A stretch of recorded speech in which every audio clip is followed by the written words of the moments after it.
Test 1, 2.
Okay, welcome. This is the Jordan School District Board of Education meeting. Today is Tuesday, November 14th, 2023, and we are in the JATC South building. We would like to excuse Mr. Barnett. He will not be with us at all tonight. He is traveling for his anniversary. And Mr. Dunford is on his way. He's coming from work. So we will start out with our first agenda item, which is our Portrait of a Graduate Strategic Plan Project Committee report. There's been a lot happening with our Portrait of a Graduate Steering Committee's been working hard, and so we've asked Dr. Godfrey to give us the update today. Yes, the work goes forward, and we've been able to get to a point where we have drafts of competencies that we selected today in a group with our steering committee. We broke into smaller groups, and by the way, the Education Elements team is better at breaking Zoom meetings into groups than anyone I've ever seen. They have a high level of technical skill in those meetings, but well beyond that, they've harnessed really some great input from JPAC, our community council presidents, who were a part of a discussion with them. From LEAC, our licensed educator group, has been able to contribute, plus well over 200 participants in focus groups and well over 20,000 survey responses. And somehow they've been able to really pull that together into some competencies. And we have a vision statement that we're working on that we're getting close on.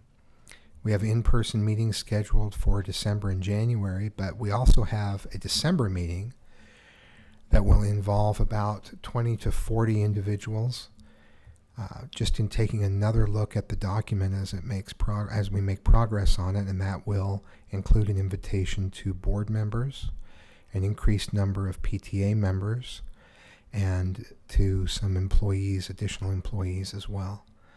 So we look forward to that additional input along the way in the process. And I've been really impressed with the level of discussion, both the way that Education Elements has facilitated that, but also the level of participation that we've had in the meaningful dialogue we've had. It hasn't just been automatically nodding heads. It's been some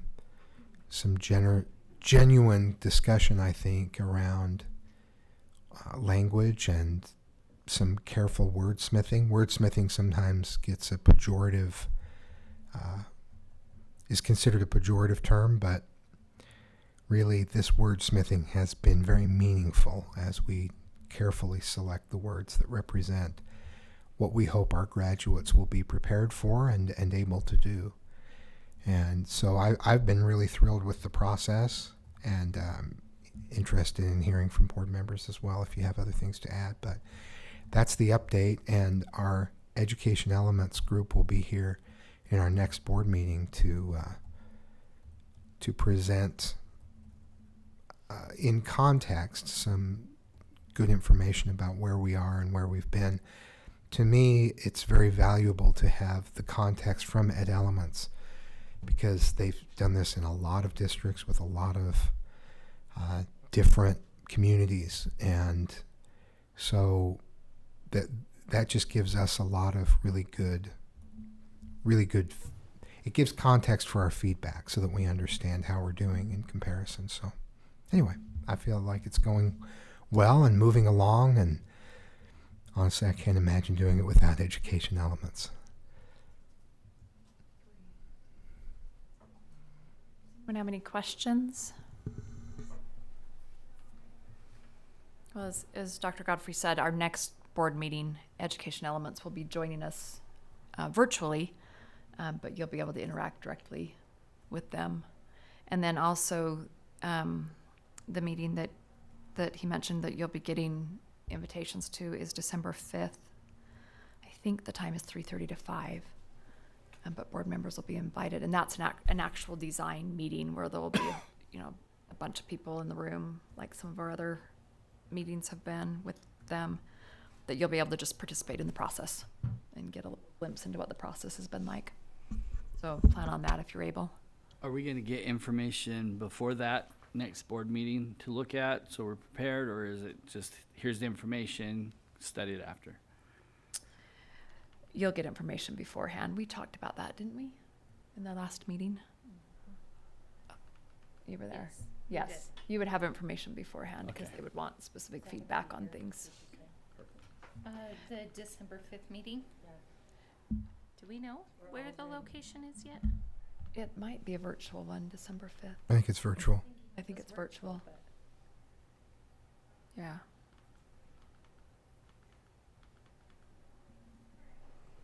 Okay, is there any other questions on that? Tell me the time again, 3:30? 3:30 to 5. Give or take 30 minutes.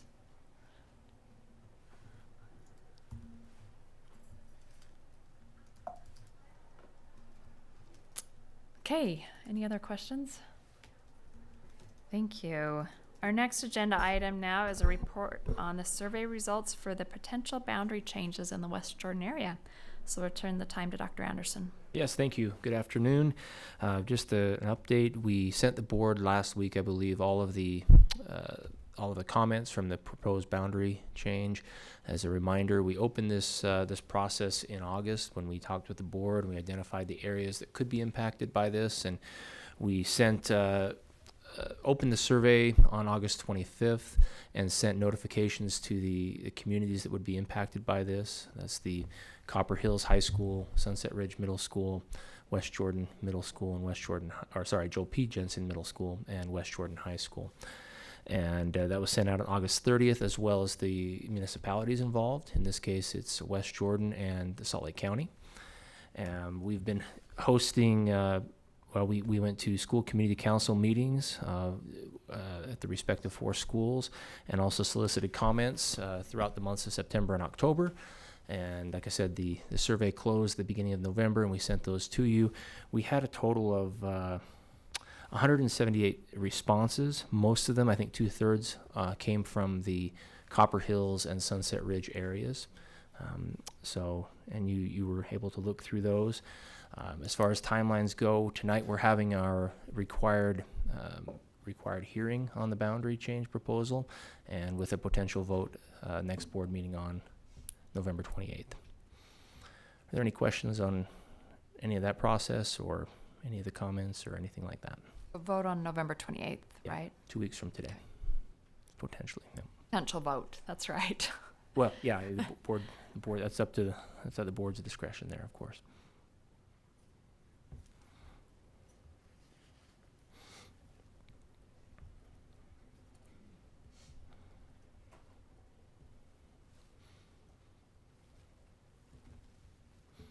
Is there any, was that everything?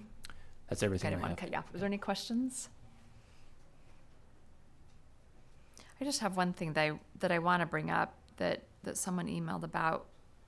When the survey was sent out, the projected numbers for the schools are different than what we received at a recent board meeting. Do you think that makes an impact Absolutely. on what comments people had? Because I've kind of debated on it. I think the feedback we get would be the same. There just might be, more concern about, especially Sunset Ridge's projected numbers. Yeah, the forecast for the high school stayed similar. The forecast for the middle school did tick up a little bit.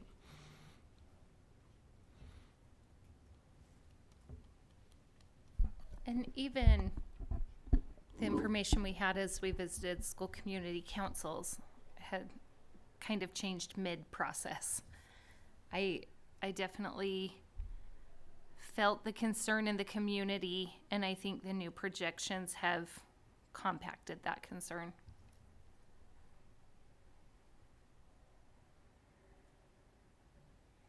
Yeah, we did, speaking of emails, we received one email towards the beginning of the process to the board, to the boundary change at jordandistrict.org email, and we addressed that early on. It was a question that Mr. Feston was in touch with the patron on, and just want to, this is up. We were able to this isn't a boundary change that's, it's totally, completely up to the board. It was brought to us via the board, and it can be done.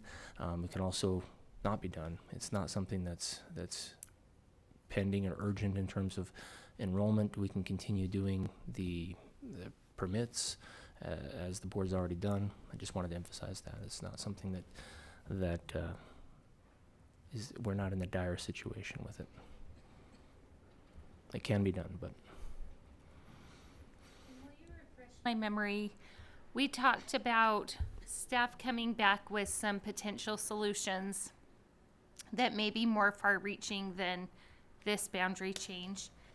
And is that coming back to us? Did you say February? when we spoke with the board or visited with the board about a month ago, it was end of February, Marchish, where we'd come with a potential, some potential options or continuum of buildings in that area, and we're planning on that time frame for that. Mm-hmm. Hesitant to open up the same community to boundary changes back to back. So it would be helpful for me to have that information before we make a decision.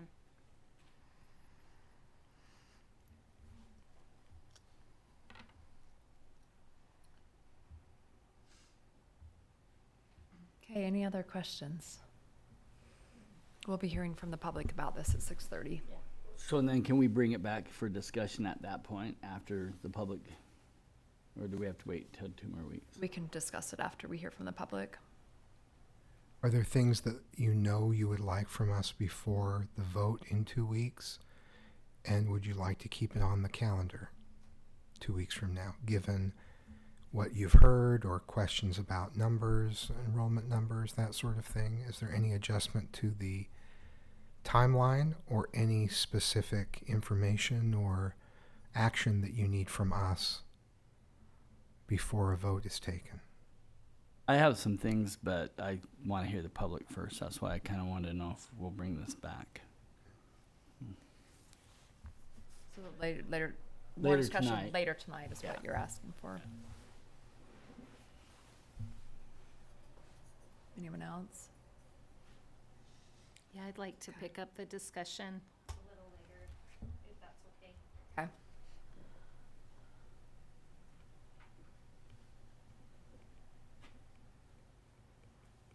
Okay.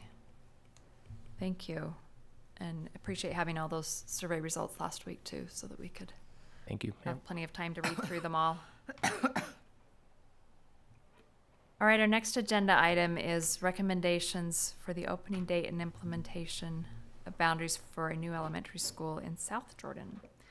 So Dr. Anderson, back to you, and we'll welcome Mr. Scott Thomas to the table also. Yes, thank you. We'll kind of tackle this in 2 parts. We'll begin by having Mr. Thomas give kind of the target opening date, construction timeline for the proposed school in that area, and then we'll talk boundary change timelines.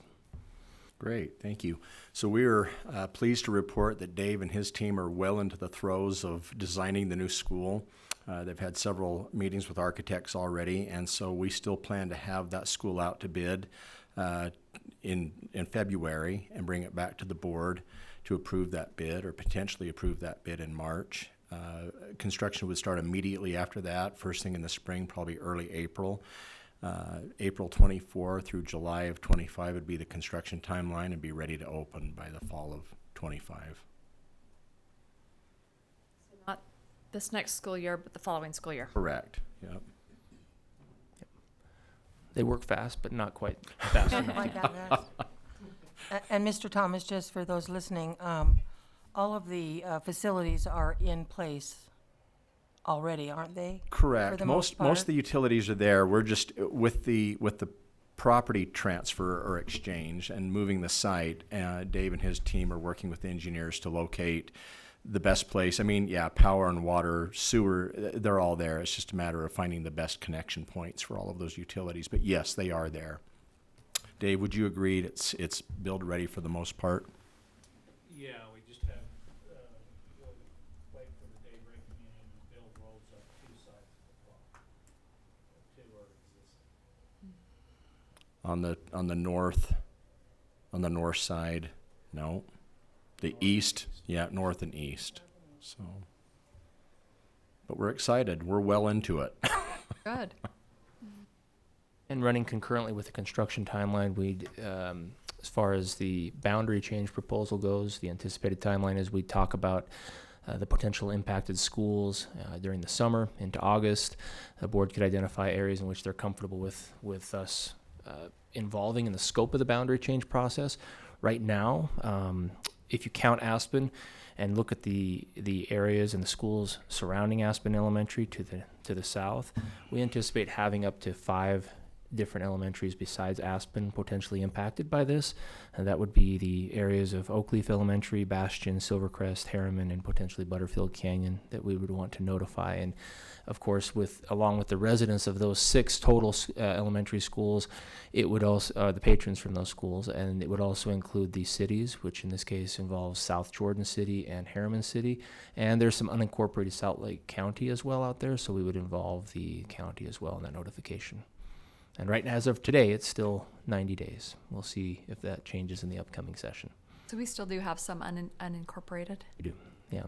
Yeah, some of the All the annexing. high country estates out there in Oakleaf and some of the area beyond. I mean, the boundaries of Aspen and Oakleaf go up to the Oakers, and so it does venture into the county area.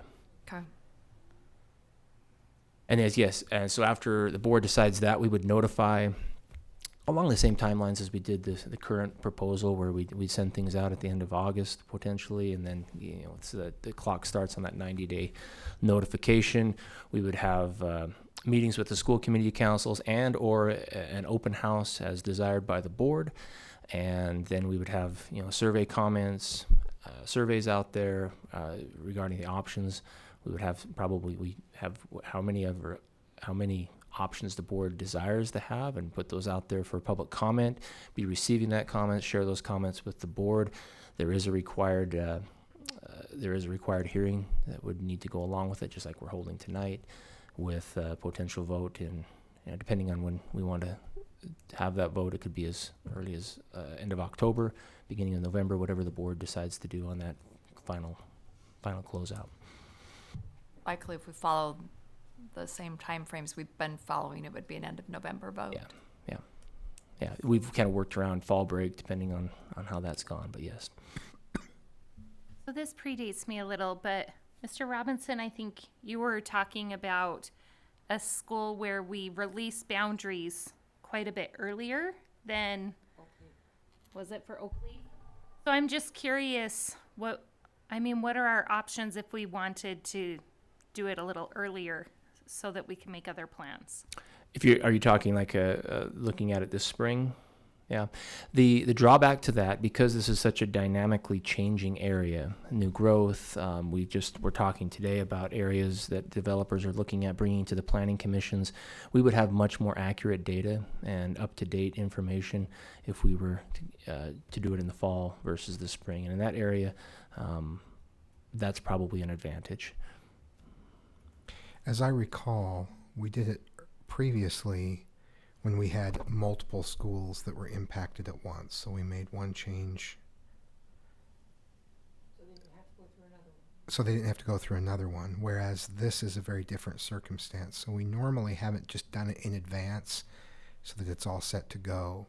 It was because of another factor. So you've mentioned some other factors that could come into play. We could balance that out, but the farther out we do it, I don't know that we've done it in any other circumstance because of that. But that being said, we could absolutely do it well in advance if that's something that you wanted to do. It also, there's the risk that we make that change and there are those who are unhappy with that, and there continues to be a discussion. So it gives a year for there to be discussion about whether that it's up in the air and is this neighborhood going to stay, or are they going to be moved again? Or so if we have a year, then there might just One of the things potential that there's a push to change it even after it's one been of the things I liked with that is we made some changes and we told patrons, you're going to a new school, you can go this year or next year. You have to for sure go next year.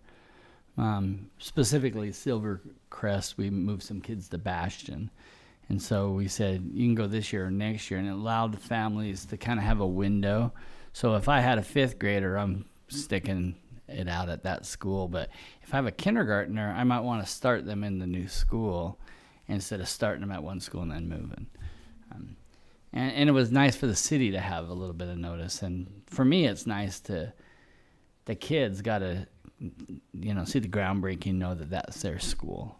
But there's, for everything that we do, there's good things and bad things. And I don't think there's a right or wrong. So I'm good either way, but. Well, it would be, in terms of notice, it would still be 7 or 8 months of notice. Yep. And it would create enough space that most students, I think, would be able to permit to whatever school they wanted to stay at, even if they wanted to defer for a year. Or, but the busing would be impacted if they would receive busing for another year or whatever. So as a staff, we would always lean toward waiting to have the most accurate information, but we wouldn't oppose and would be very supportive of a board decision to do that earlier. We could certainly do that. I'm in favor of it, but doing it early, but it's not something it's not a hill I'm going to die on. I'm okay either way. And would a reason to do it earlier is because of the DLI decision at Aspen? That would be a big deal for me. I don't know if I can even say the DLI decision at Aspen, like, those demographics would affect that decision a lot, if it's even a decision for Aspen for me.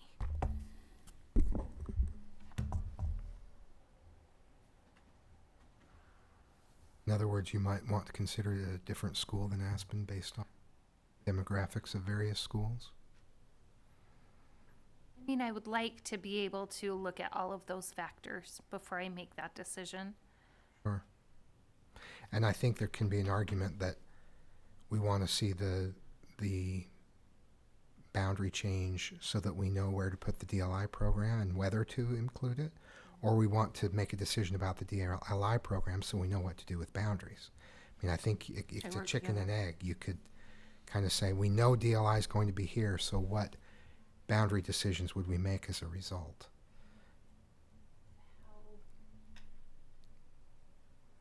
And I think You're that's saying where, you would avoid certain streets just based on the fact that there was an offering and there might be heritage speakers in an area? Is that what you mean by that? No, I'm talking about numbers. Maybe even if you did an if you looked at interest, I don't know. I'm not trying to get it to go any particular way. I have no stake in whether we do it early or later. I'm just trying to put all of the trade-offs out there. I just think that, it's chicken and egg. We kind of, which do you want to know first? Which do you want to decide first? Went out to the school and spent some time out there, and I've looked in depth at numbers in different neighborhoods and where the heritage speakers are. And I think there's a very high probability that the heritage speakers would stay at Aspen. And if that's a school that's wanting it and their community is ready for it, their staff's ready for it, it would be harder for me to say, ooh, we're going to boundary change these kids, and this school may or may not want a DLI program. I'd almost kind of like to know before the boundary change. so I looked at that same neighborhood though, and we talked about they would go to a different school. So for me, like, we'd need to define where those heritage speaker neighborhoods are going to go before I would say, because they're kind of hinging on that. That's going to be the fuel that keeps that fire going in their program. I'll just say it again. As a staff, what's fortunate is that we have the time to do it on whatever timeline you want, and we have the staff to do it on whatever timeline you'd like. We're very open to however you want to approach this. And since it's been brought up, I was going to bring it up in committee report anyway. But since it's been brought up and is here now, I am wondering, those who voted to table the DLI discussion, if any of you are willing to take it off the table and further discuss it. I'm only willing if we draw the boundaries ahead of time.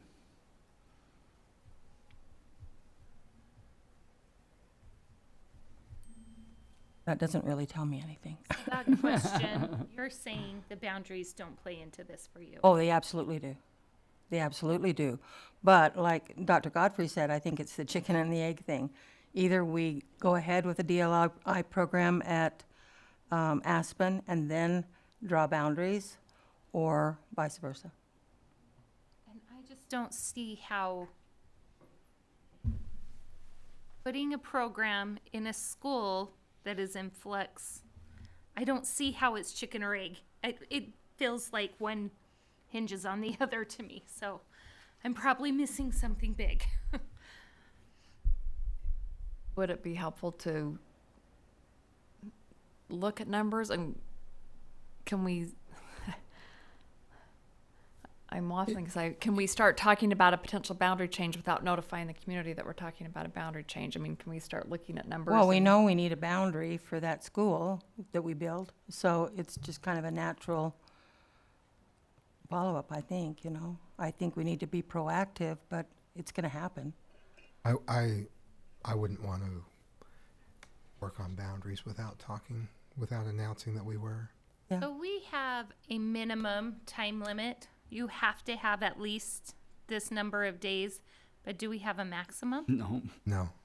So, No, we can do it anytime. Yeah, 90 days is the minimum you can do it I mean, we could without talk making for a 2 years decision. if we wanted. 365. That's right. That's what I'm saying. We like, could do if boundaries that for a is new the high school window that that isn't opens up planned. knowledge, Yeah. then let's open that window. There we go. There we go.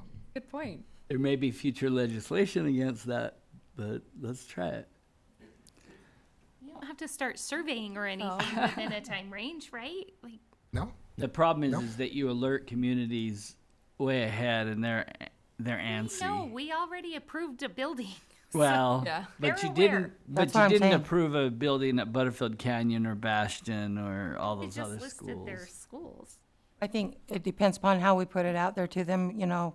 There's the potential that we're not saying it's going to affect you, but we have to put it out there. We could notify and start talking with the intent of doing a boundary change earlier. And then if we get through the process and we decide maybe we should hold off, then we can let the community know. Not gonna vote on this till next fall. I would be interested in asking the people in the area who would be interested in a DLI program. So I kind of geocache where they live. If But isn't that the process for starting the DLI process or whatever? Isn't that part of it? Because that seems like that would be starting the whole moving forward with the That is- DLI school. That is Doesn't- the part, that is part of the process. School Community Council requested it. Yeah. And then the next step, if the board says do the next So step, it seems like that would be jumping Is the to gun ask the to do community. a survey before. Am I making sense about this? I'm just saying that I want to know where they live. So if we're drawing boundaries, if they're all concentrated in an area of the new school, then I would want to open DLI in the new school. So I don't know where these people live that are requesting the program. They may or may not be in the boundaries of the school. That's why I'm stuck on approving a project when an intimate boundary change is going to take place. What if they're not concentrated in one area? We don't know that because we don't know where they're coming from. Tracy, did you get a feel talking with Susie Williams, what her feeling was on the heritage speakers? I know Aspen would really like, But were they somewhat concentrated? they are concentrated. I mean, mostly concentrated, yeah. That's what I Yeah. thought. They really, that school has done such a great job of working with those kids and hiring a lot of aides and Yeah. really doing a lot to help these kids. I was very impressed. Yeah, the I'll principal's go done back to my original question. Are any of you who voted to table this interested in taking it off and pursuing discussion on it? Because it was a 3-4 vote, if you remember. Question today or ever? Because No, not I ever. am Today. definitely willing at some point, but I don't think I have my answers today. I think all of us want it, right? Like, Granted, I don't think any of you were against the the program. four of us were just concerned with the timetable. I don't think it's fair to ask them, would you be interested in a DLI program at this school without being able to tell them what school their children are going to go to? Yeah. That's just exactly not a where I'm- fair assessment. You can't ask that question. You have to be able to say, would you be interested in a DLI program even if your children don't go to this school? Even if it meant you had to. Even if you meant you have to now travel out of boundary to go there. You have to give parents that information if you're going to ask them if they're going to commit to a DLI program. I need to know that I am not a boundary student or I am a boundary student. To me, that is not chicken and egg. That has to come first. Are you talking about putting a program at a school where I am boundaried or not boundaried? That's a question I'd love to answer. But if you can't tell me where I'm boundaried, then don't ask that question yet. But wouldn't you agree that everywhere that we have a DLI program, that has happened, that parents have to travel? Some parents have to travel. They know it's out of their boundary, but that's where they want to go. But I don't think we've ever asked them if they'd like a program without that being established. We have asked, you are definitely an out-of-boundary parent. Would you be willing to travel? But we've never said you may or you may not. It depends. We've always had that fact established. Now, yes, parents travel. But there may be a parent that says, if it's my boundary school, yes. If it's not my boundary school, then I'm not interested. And they need that information in order to answer the question. And I think not only is it a matter of them having the information, but they might not get an opportunity based on where they live. Because we don't give any sort of concession for people who don't live in a boundary. And we're talking about a Spanish program that is highly sought after. The one That's- program that has wait lists. That's not true, because if they were to start at the program and then there was a boundary change, they get to stay in the program. They would get But the siblings a don't. boundary priority. That's true if we That is a do it priority. now, but it does put strain on that school.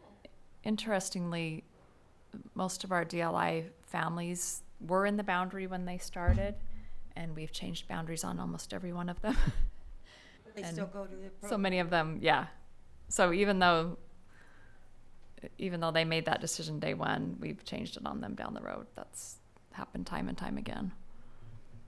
But we can't even guarantee those heritage speakers will be going to that school. I know they want them there, but they're kind of, there's other boundaries that could maybe force them to go somewhere else. These are important questions. I just want to just reemphasize that we would have more accurate numbers doing it in the fall if we're talking about, establishing boundaries and knowing enrollment forecasts of the different schools and the boundary options and what different options look like. The fall is ideal for that. We can do it in the spring. It's just the numbers, as we saw even in this short time frame we were doing the current boundary proposal, that they tend to shift, especially when we know new developments are coming online. So that's an advantage to waiting, and doing it early does give the public the advantage of knowing in advance, but more accurate numbers would be available in the fall.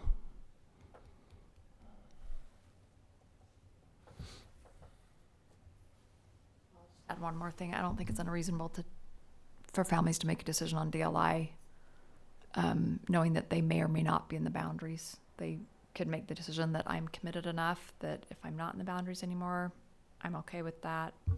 I think our families can make that decision.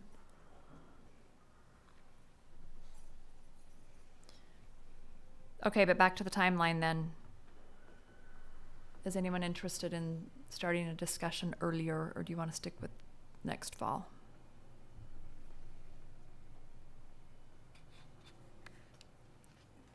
Dr. Godfrey, excuse me, can you tell us, within reason, what the state timeline is as far as that goes, the program goes? For DLI, DLI. how soon we would hear back from the state? Just what their protocol is, what they have to go through on their end of things, and what is the timeline? I don't think it's a board decision, a state board decision or anything like that. I think I think it's just a department decision, so I think it would happen quickly. And if we needed a decision within a particular time frame, I think we could ask for that.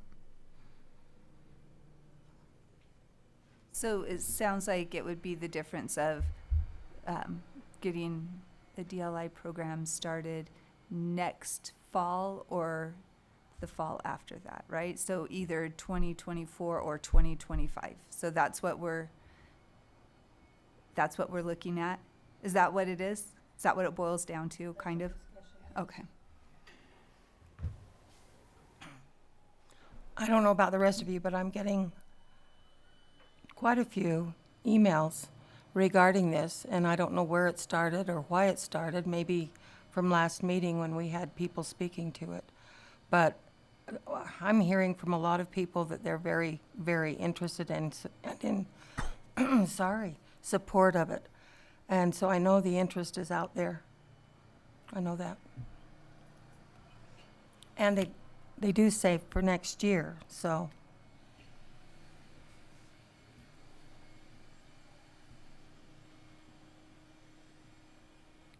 Can we open up opportunities for those who want to do it next year at an adjacent school, say Harriman Elementary, so that then they can make that decision now and then transition into a program that we'll establish later?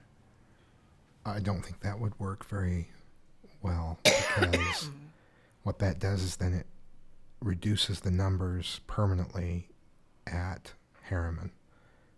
What you plan on is that as many people will stay in the program as possible. What I'm then asking, you like, have- for the first grade class, you would double the size, knowing that you're, in a year, you're pulling those kids out. Oh, so not just So for have 1 them year, part of the established class, you mean add a second first add grade a class? second first grade class for 1 year of those people who are interested, that want to get started. Because I understand the problem is, if we don't make the decision now, some people can't get into the program later. But if Right. we could make like an extra class at Harriman Elementary for 1 year, or Wellbe, wherever we have room, so that those kids can get involved in that first year, and then we'll open it up a year from there, and we'll open it up not as a first grade, but a first and second. Just, I don't know if that's possible, but What if there were what if the decision was not to start a program? that's the problem. I'm just not sure how we can make that work without knowing that we were establishing the program. And if we were to establish a program earlier, before the boundary change at Aspen, it's possible, given the rapid growth there, that we would require extra classroom space. We'd have to talk portables and just see what that looks like once we start. It's an extra classroom at least at the first grade level. Gotcha.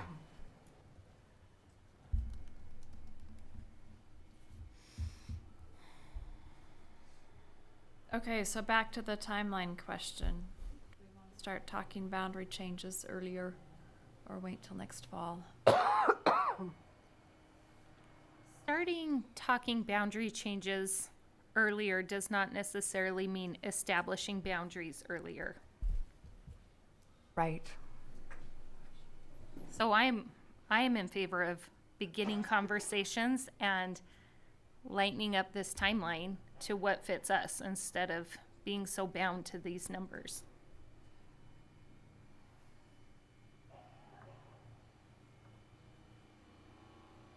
You would need to state that in the letter, though. You'd need to state that we may go beyond 90 or 120 days. Are you, just as a clarification, so are you talking about telling schools that we're considering a boundary change, but not giving a particular timeline for when that will happen?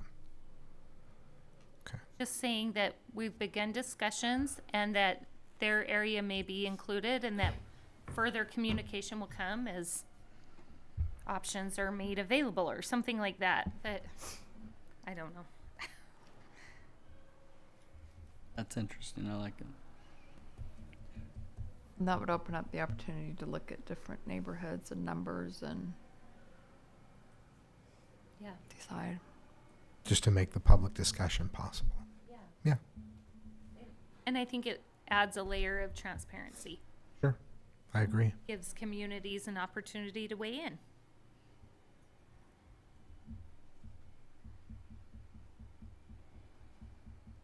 And I would like to include the cities in those discussions early on too. That would give them time to look at things.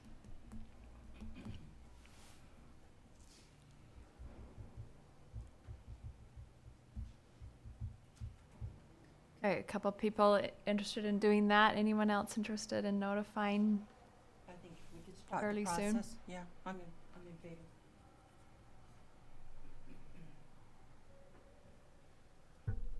Meaning that way too.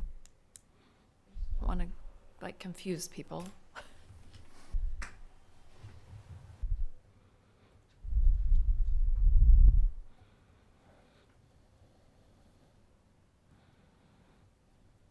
Thinking too. I am not feeling strongly about it, but I'm not feeling strongly opposed to it either.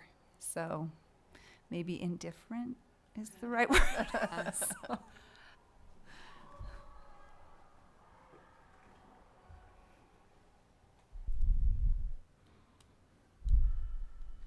By announcing it and opening it up as you're suggesting, I think you hear what are the initial voices?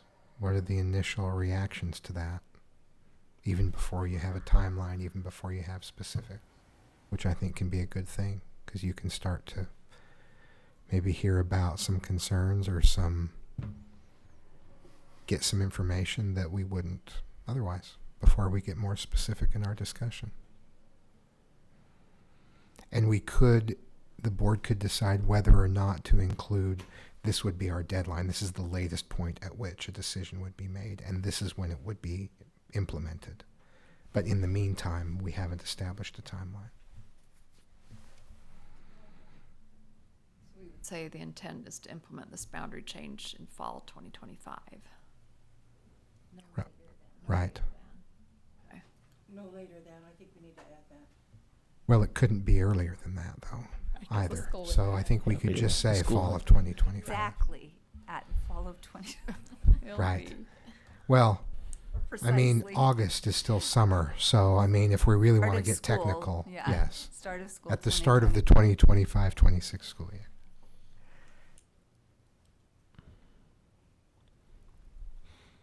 So is that something we start in January, or is that something we start now, or?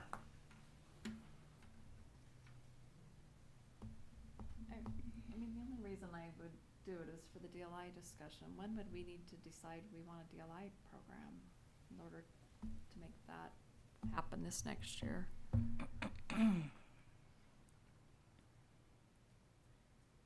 If you wanted it to happen for next year?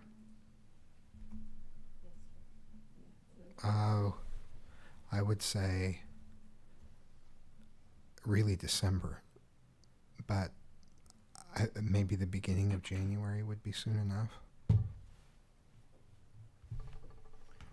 Is it possible to start a DLA program with, say, second grade on down? If they miss a window, could we open it up with, okay, now we're accepting second and first graders? You mean start them in second grade instead So of if in we first? miss this year, if you can't start first grade next year, could you start second grade and first grade the following year? Well, you end up with students who are trying to take the AP test, but are a year behind everyone else in that. I think that I wouldn't recommend it. We can do it. I mean, we could start them in any I grade. mean, as an option, if the anxiety right now is that people are going to miss a window and can't start the program, isn't that better to say, well, you're a little bit behind and you second graders are going to have to go double speed to catch up on your Spanish, but at least you're in the program, versus you missed a window and you'll never get that window back? I think there are some. The short answer is yes, we can make that work. The long answer is, I think developmentally, having a first grader start, there's a lot in that year that has to take place to build a foundation for second grade to be productive. And if you delay it, then those key academic years, first grade's every year is a key academic year, but if you delay it, I worry about the negative impact, and we haven't seen that done. We don't know what the negative impact would be, and I would be worried about doing that. I understand the concept behind it. I don't know which is the but- worst evil, to rush a decision because we have anxiety about these people missing a window, or to start them off a year behind. My anxiety is rushing this decision and regretting it later when we have more information. But there's another evil, and that is that people miss an opportunity that they'll never get back. And so I'm trying to say, is there a remedy between those two? Can we find halfway between both of them and say, we can miss the window this year because that's just the better way to handle this. But those who miss the window could do this. Since we are throwing out possibilities, let me throw out another one. Another thing we could do is we could say, we're gonna put a first grade in place. But if, based on boundaries, we don't think that this is going to be something we can support long term, I suppose you could just leave it at one grade and never add other grades and just let one grade move through. I don't recommend that either, because it's the whole culture of the school. It's all, you'd get a lot of pressure if you had one grade in there to add other grades. And then you'd have the same teacher moving up with the kids. I don't see a way around, I don't see a way of doing it kind of halfway or doing it someplace else and transplanting it or starting it later. I feel like it's just either it's something that we do, or it's something that we wait to do, or it's something that we don't do. I don't know that other permutations or versions of the program are something that as a staff we'd feel is comfortable moving forward with. I don't know if the state would approve starting in second grade instead of first grade. That was my question. Would they approve this model? They may or may not. I think there are implications that we haven't fully explored. But you've hit on exactly the concern. Like, it's a 1 year window. If it doesn't happen this year, then I don't have the opportunity to do it. Right. See, and that's the problem with this program is it needs to be innovated. There's so many things like blended learning, summer programs, or whatever to catch a kid up. There's got to be a way to be able to start kids later in the program that find out about it later. We found out about it after our kids had passed that window, so we could never really get into it. Especially if you're a new parent, like it's your oldest kid, you just don't know about these programs.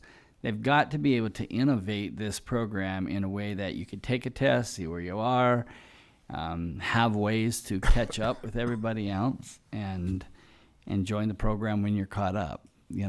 With as much blended learning we have in Canvas and all the Spanish learning programs that there are out there, there ought to be a way to develop and innovate. Because that's what's wrong with the program is you have to start on time, and when all the people fall out, then it's a disadvantage to everyone else in the school. And some kids aren't ready to start first grade. They're ready to start in third or fourth grade. So, I don't know. Yeah, it's not that you can only learn the language at one grade level, and after that it's impossible to make it work. And I think there may be some ways to innovate around it. You have to think about, how do we replace 180 half days of hearing the language and participating in person. I think there's a lot to be said for that, and it's the reason the program has been so successful. It's that immersive aspect to it, that it's so it's complex and it's difficult. It's a difficult decision, and there are a lot of trade-offs, I understand. If this weren't our most crowded school, I'd be a lot less concerned, but we're talking about our most crowded school. We're talking about reserving a third of the seats in our most crowded schools for a program. And I just can't feel comfortable about doing this in a rushed environment. I think we'll come back and regret that in the end.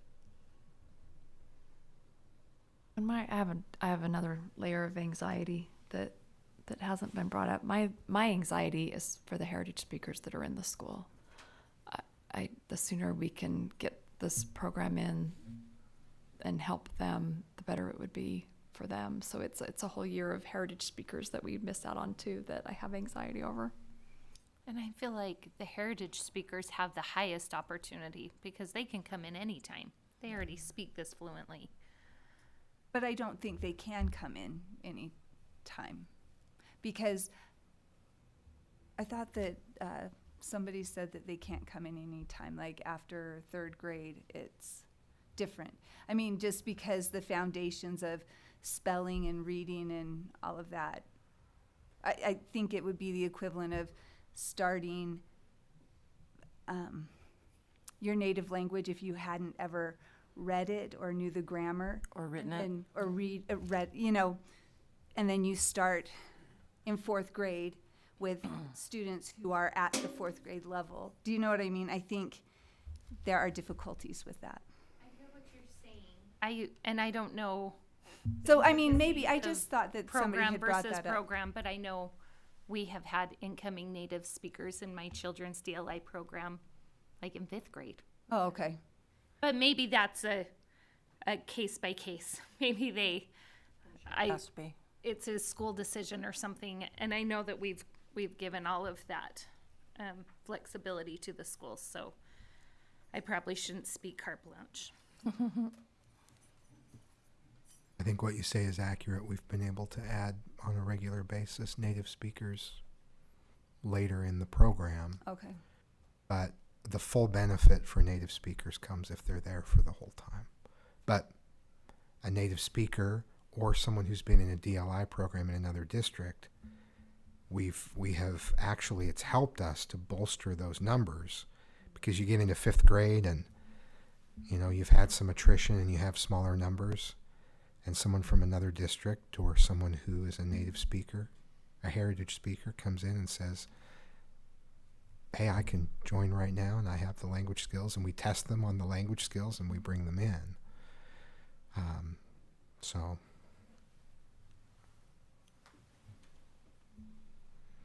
It's a tough one. So let me just ask this.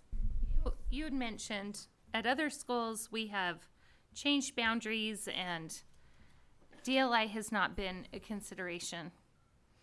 So if we were to make a boundary change after there's an established program, that I'm assuming that would follow the same pattern, that it wouldn't be a consideration. If we moved you out of the school that you wanted to go to, you have the opportunity to come if you have the privilege of having a parent who can get you there. So maybe I need to look at this differently.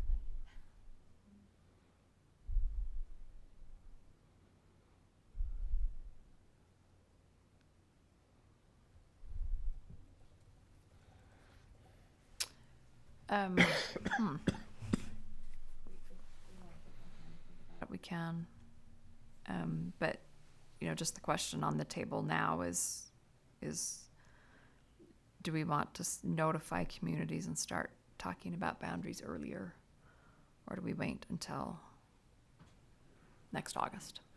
So I guess I don't feel as indifferent or lukewarm thinking about it now, because if it would enable us to move forward with a DLI program, then I think it would be good for us to start with a boundary discussion if it helps us understand more and make a better, more informed decision about the DLI program sooner.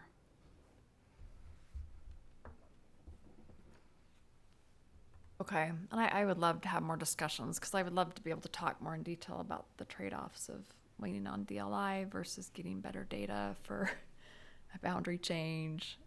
I would love to have more, especially staff input on that issue.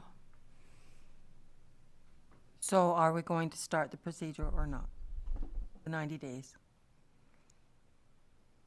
Or the 365 days. or whatever? Greater than or equal to yeah. 90 days. I like the idea of, I like what Ms. George has proposed, because we don't bind ourselves to a particular time frame for a decision, but we open up conversation.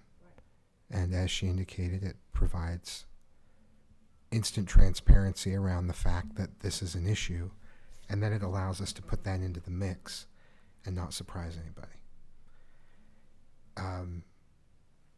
So, from a staff standpoint, I think that's very doable and can get us some good information and some good feedback.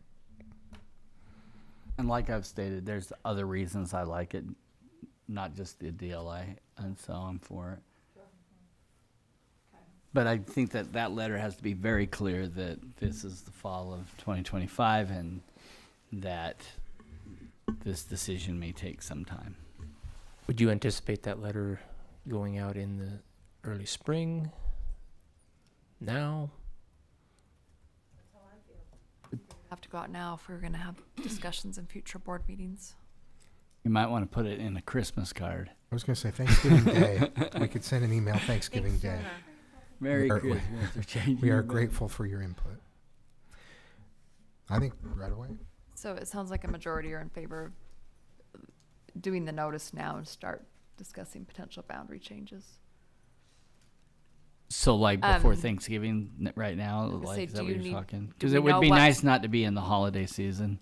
Do we know who to notify yet, or Well, you need that's more the time? question.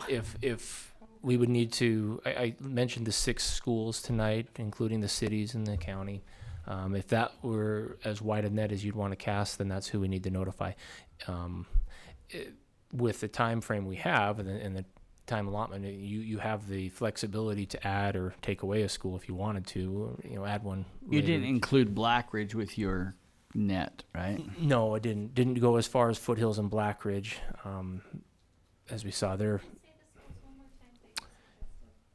Yeah, it'd be, of course, Aspen and Oakleaf, Bastion, Silvercrest, Harriman Elementary, and Butterfield Canyon.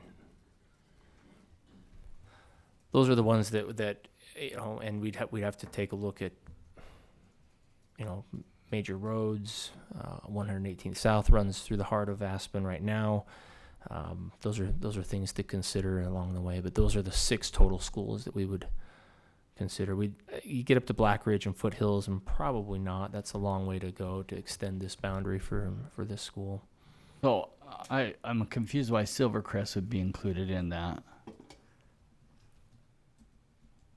Because I really like their boundaries set Well, in terms of there you go. they follow Have Great you Street. experienced a boundary change at that school before, Daryl? I'm trying to remember. I have. Again, those would be potentially impacted schools if the board felt strongly about leaving an option where Silvercrest or any other schools was unimpacted. We could address that, but more than likely, when we start looking at changes, at least one of the options might include a Silvercrest change. I just don't think we'd want to constrain ourselves to exclude them and not look at them, because that takes away flexibility. Over notify. That will be my vote forevermore. So my feeling would be Silvercrest would be beyond what Aspen is. If you're going to over notify, you've got bigger issues. If you're going to do a little Moab out in that area, then I think Foothills and Blackridge probably need to be notified if Silvercrest is. But maybe we need to talk offline on where you draw that boundary. I know that there's a potential area we could move to Harriman Elementary, but we had that discussion pretty specific and the city asked us not to do that. Yeah, those are important questions. The other reason I would advocate for including Silvercrest and err on the side of over notifying is because Silvercrest really lies at the very western edge of its boundary, and there'd be a potential for adding westward of that. Right now, they're almost right on the edge of their own boundary. The school is. Yeah. I know it's an overcrowded school, but it's also not a growing school. Pretty stable. Yeah, Yeah, it's a pretty stable area. But I'm fine with over notifying. We also can, if we have this long timeline, we can under notify, look at that specific area we need to, and then extend the net later. Because because we just have to give them 90 days, right? So and my feeling is maybe under notify, take Butterfield Canyon and Silvercrest out of it. But I'm good to notify whoever. But just because it seems like those two schools would be changes to, that would be they would be dynamos to the whole problem. Yeah, however you say that word. Dynamos. Yeah, you if- make a good case. Does that make us say? You make a good yeah. case. We can add more schools later. We can add them at any time as we start flushing that out and There's saying. no compelling reason to add them today, Yeah. but there is a compelling reason to add the ones immediately around Aspen. The decision today is so that we can move forward quickly with an Aspen decision, not with a whole region decision. I'd favor that. Removing Silvercrest and Butterfield? Yes. And adding them on when it's pertinent. If it becomes permanent. I mean, it probably will because we have some changing dynamics out there, but. Is everyone okay with that? I say get it all done now. Now, what's the harm? Getting the community The riled harm up? is riling them up again. Again, it's how you present it. And with a long-term, I think riling may be part of the package regardless of our. Yeah, there's never been a Vacation. boundary change where there haven't been strong emotions about it. That's going to happen. It's just, where we just, just gives us fewer options and less flexibility. So in Mike, terms let of- me ask you a question. What does your gut tell you that the likelihood that Silvercrest is involved in an Aspen solution? great I- question. I think it's likely that one of the options we'd present would include a change for Silvercrest.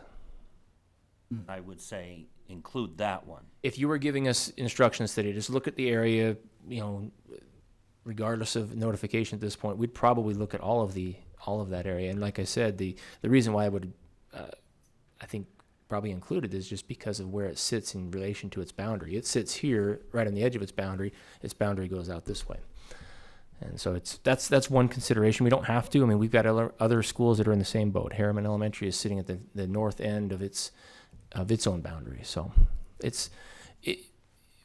Dr. Godfrey has joked in the past it'd be nice if we were able to just shift the school locations instead of the Get up, move up. yes. People?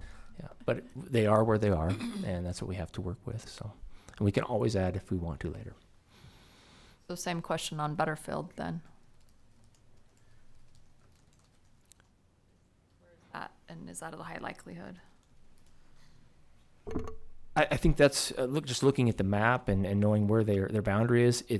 That would not be as likely as perhaps Silvercrest. Silvercrest, just because it's so adjacent to the boundaries there, it's a little closer geographically. Butterfield Canyon is a ways. It's 2 or 3 boundaries removed, depending on how you look at it. Silvercrest is one school removed from it. So we could do whatever, and we can add later. It's just the greater flexibility to just look at the big picture we have without having to work around an area is always nice. But we can do whatever. Just remember on Butterfield Canyon, we went aggressive with them, and we took more than what they wanted, and I don't want to ping pong them back and forth. Right.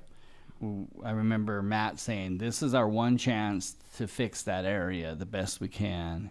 And so we took them. So the only thing I can see is that we're going to then put people back in Butterfield Canyon. If we're taking people out of Butterfield Canyon, it's mini Moab, right?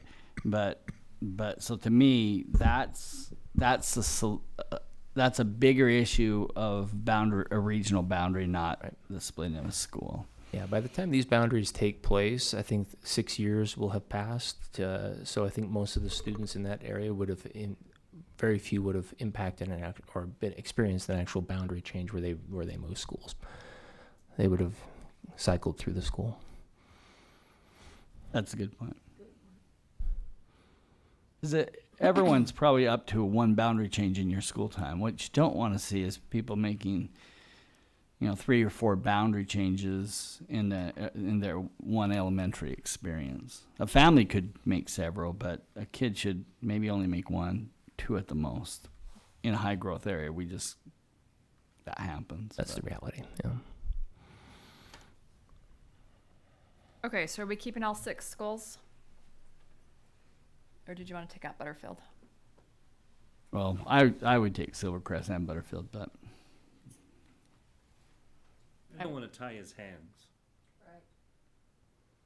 If it's not likely that Butterfield is involved, I'm fine not including Butterfield.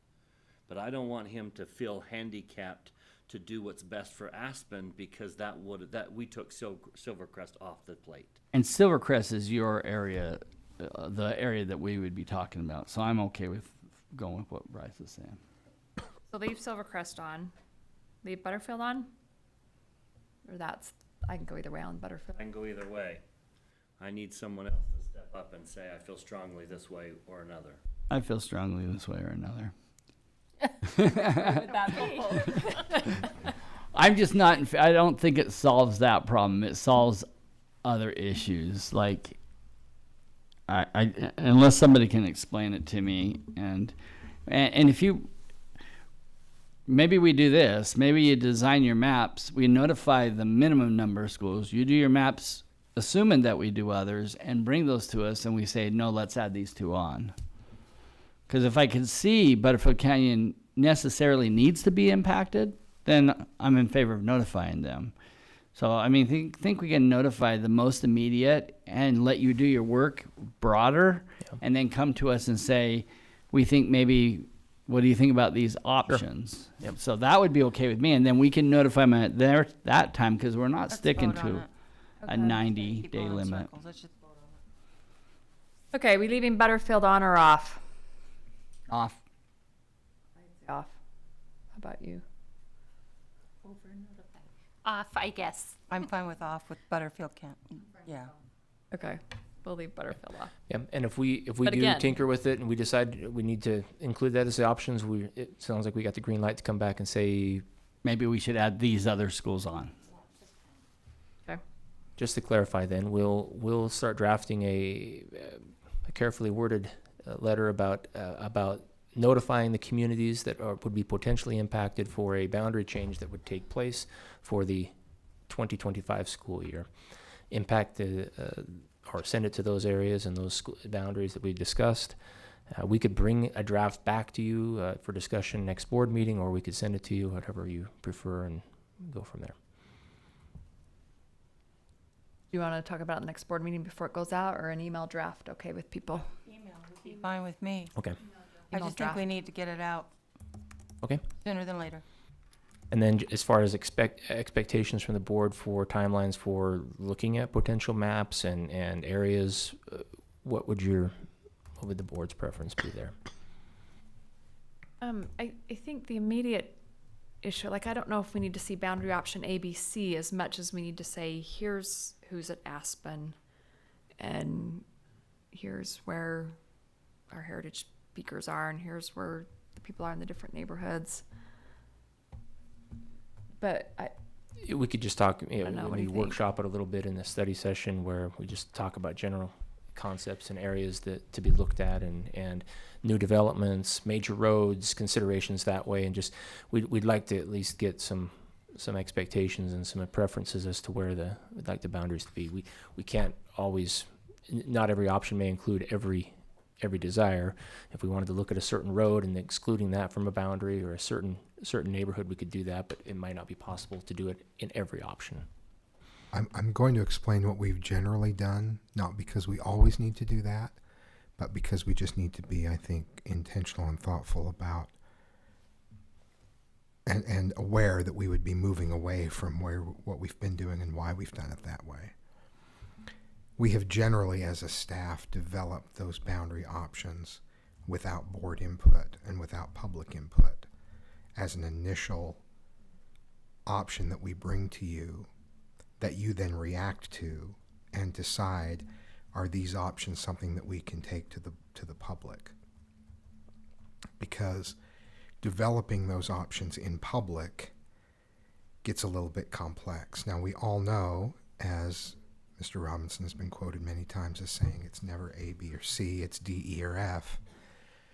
But it's at that stage of the process after we've brought options forward that the board asks specific questions about what about this neighborhood, what about this road, that we talk with the city and the city says, hey, wait a minute, if you could move this, that would really help. Instead of having input kind of trickle in as part of that earlier process, and that allows the board to really react to a starting point as opposed to being involved from the beginning. And so that kind of creates some distinct phases for that rolling out. If we were to come and say, well, here's a consideration and let's look at the numbers in this neighborhood, that's a pretty big departure from what we've done in the past.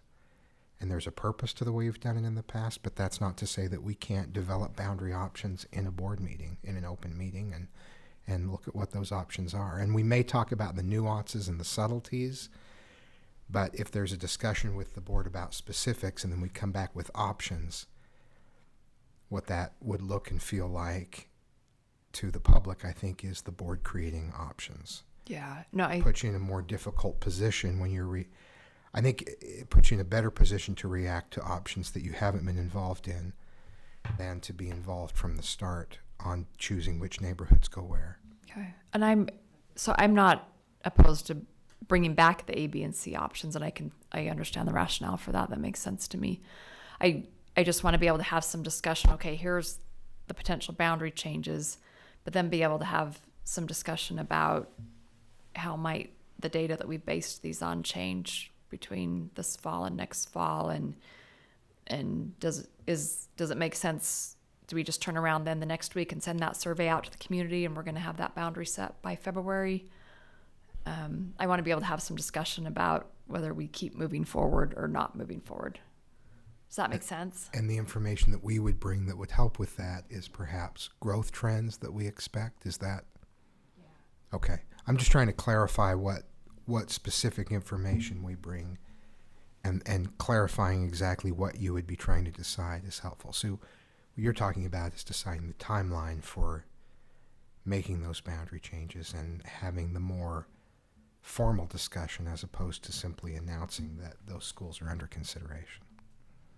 Is that right? Yes. Okay. And I appreciate President Miller, you emphasizing the need for a data-driven process here, and looking at growth areas and future developments. We don't want to take that into consideration, and that will be a fluid process.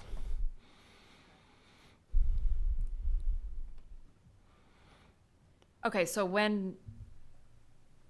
how much time do you need? before you Well, bring I that want back to a look board meeting? over to my left here and just see what's a reasonable timeline to get some options that come back to the board. Tomorrow. He's already been thinking about it for Mr. 2 weeks. Festum, welcome What to are the you table. talking about? I had hoped to avoid coming up here.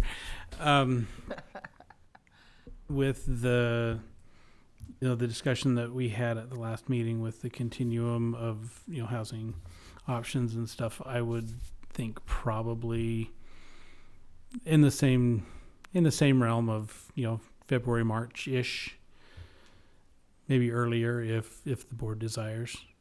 This is one that could get very complex. Yeah, that goes back to my problem then. If we need to decide if we're moving forward on a DLA program in December, then that's not really going to help us. What is the date of the 90 days? Is it in February? For it depends on what your target date is for a Right. decision. Right. Our target date for this decision, I think, was November 28th, so it's 3 months from that. So that's, February, yeah.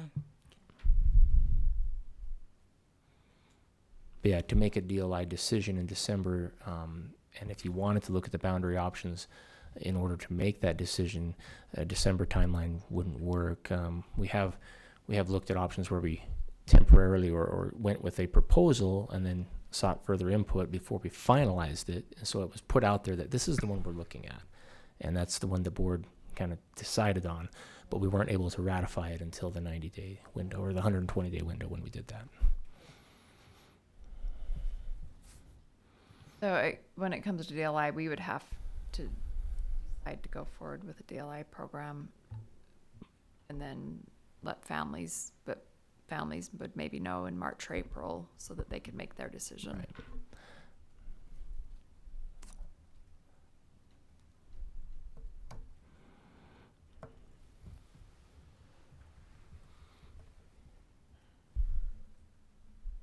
Hey, everyone's still okay moving ahead with notifying?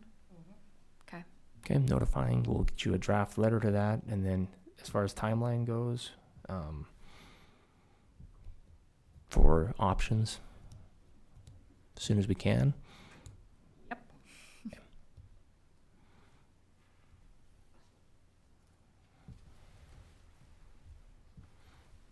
Okay, let's move on. Thank you. Let's move on then to how we are going to fund a new elementary school in South Jordan. Mr. Dunford. Years ago, there was some concern among the finance committee about, boy, we are making finance decisions without having all the tools that would really help us. And Mr. Larson, in his brilliance, developed a projection, which this board has kind of gotten used to. And I would be very interested how other boards do it, because we've just gotten used to that tool. So then we've never had a tool to help us develop a capital projection or how capital funds might be spent, given the fact that we have, and perhaps a closing window, 2 funding options for capital project. Well, 3 counting cash. We can bond, we can lease revenue bond, or we can pay cash. We've never had a tool in place where I can say, well, what if we did this with this and then over there, and can I see the big picture? And so Finance Committee just kind of shared a desire to have a tool like that. And in Mr. Larson's brilliance, he developed that tool and has refined it. And again, I know there's going to be 27 caveats as to the limitations of the tool. We like caveats.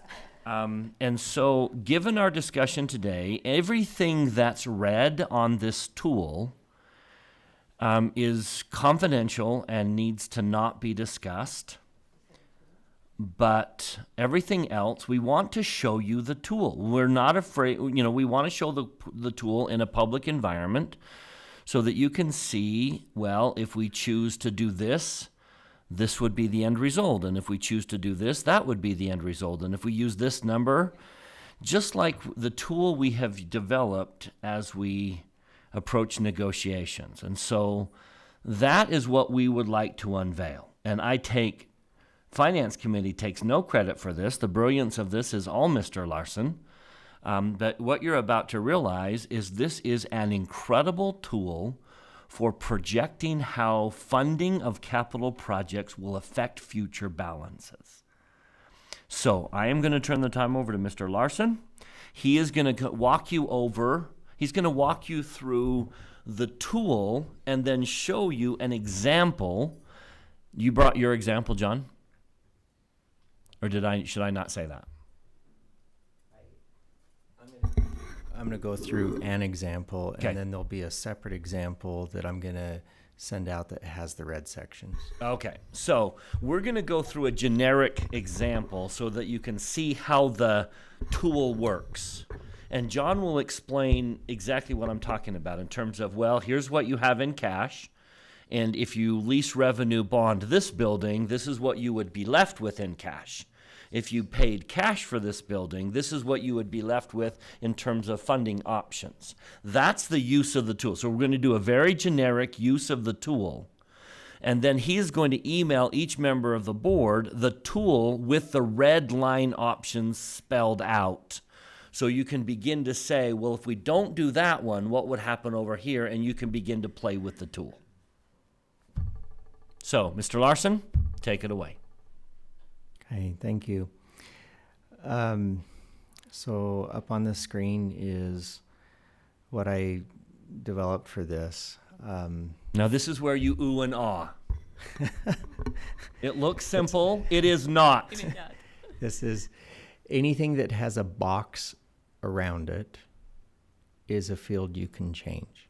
So if you want to say, well, I don't think that's right, I think I want to do this instead, or I want to go a little more, take a little more risk, then you can change these that have boxes around it. Or I want to be a little more conservative, you can change these ones. So all of these right here are fields that you can change.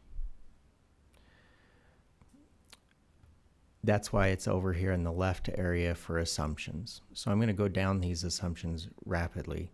First one is how much we believe the new growth. Remember, we don't get additional money in taxes due to changing inflation, but we do get additional taxes for new developments that come in through growth. So how much do we think taxes will grow? In the note here, I have the history of what that growth has been over the last few years.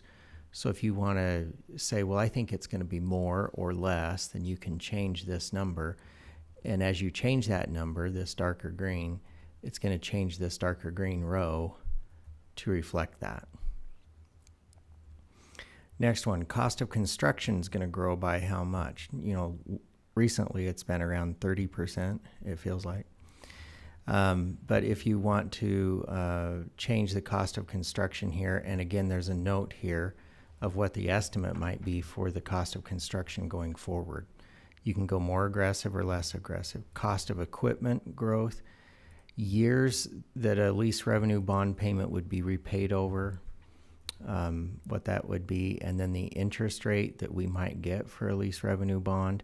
And there's a note explaining some of the information we have from Zion's Public Finance about recent interest rates on lease revenue bonds. Then we have the first year of construction. How much do you think the building is going to be built in the first year, last year, and then the middle years of construction? And this is where it gets a little fun. I thought it was already finished. Was it? Well, thank you.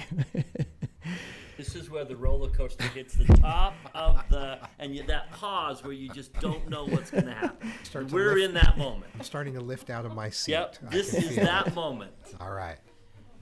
So in fiscal year 24, our current year, if you want to do a financing model that is a lease revenue bond, you come over here and you click on this box, because remember the boxes is what you can change. And there's a drop down, so you can drop it down and say, I want to build this year with a lease revenue, but I want to build a middle school. And as soon as you pop that in, it will then put in the payments for the lease revenue bond, plus the revenue for the lease revenue bond, plus the construction payments for the lease revenue bond, or for the construction of that school going out. And you can switch that to high school, and it'll tell you what year the school would open based on a construction timeline. Now do you see the power of this tool? You're starting to see the significance of it. So as we've been talking about Village 9, I'm just going to, for now, just as this example, put in an elementary school, and it'll change everything to reflect that elementary school. But if you want to, in fiscal year 25, you say, well, I want to assume we're going to do another lease revenue bond for a middle school in fiscal year 25, then it will layer that in as well and give you the opening date and the costs and the repayment of those bonds going out. So that's this yellow section going out 5 years. If you want to make an assumption about what buildings we're building in the future, you can put those in, okay? The yellow matches these yellow in the results areas. So that's where it's going to change, is the bond proceeds here, and then the bond repayments and the construction. The blue is the bond payment itself. So if you change the number of years, if you say, well, no, I don't want to do a 15-year, I want to do a 20-year, then it'll change those numbers for you and calculate the bond amortization. This brown area is what if you want to pay cash for a school? So I want to build a high school for cash, and if I put that in, you're going to see a lot of red down at the bottom. That'd be nice. It's gonna, so it'll populate out the timeline, and will give you the projections going out. And I'll go over the right side of it in a second. But you have the same thing, 5 years. If you want to pay cash for a school, you can then select, well, I'm going to do these different type of schools at that timeline. The estimated cost of a current elementary school, we have those, and the middle school and a high school, you can change those. Those are also boxed fields. So if you want to make the assumption, no, I don't think it's going to cost that much, you can put in something less, or you can say, I think it's going to cost something more. Okay, so starting, Are those estimated just based on construction inflation from when we last built? that's estimated for today's costs.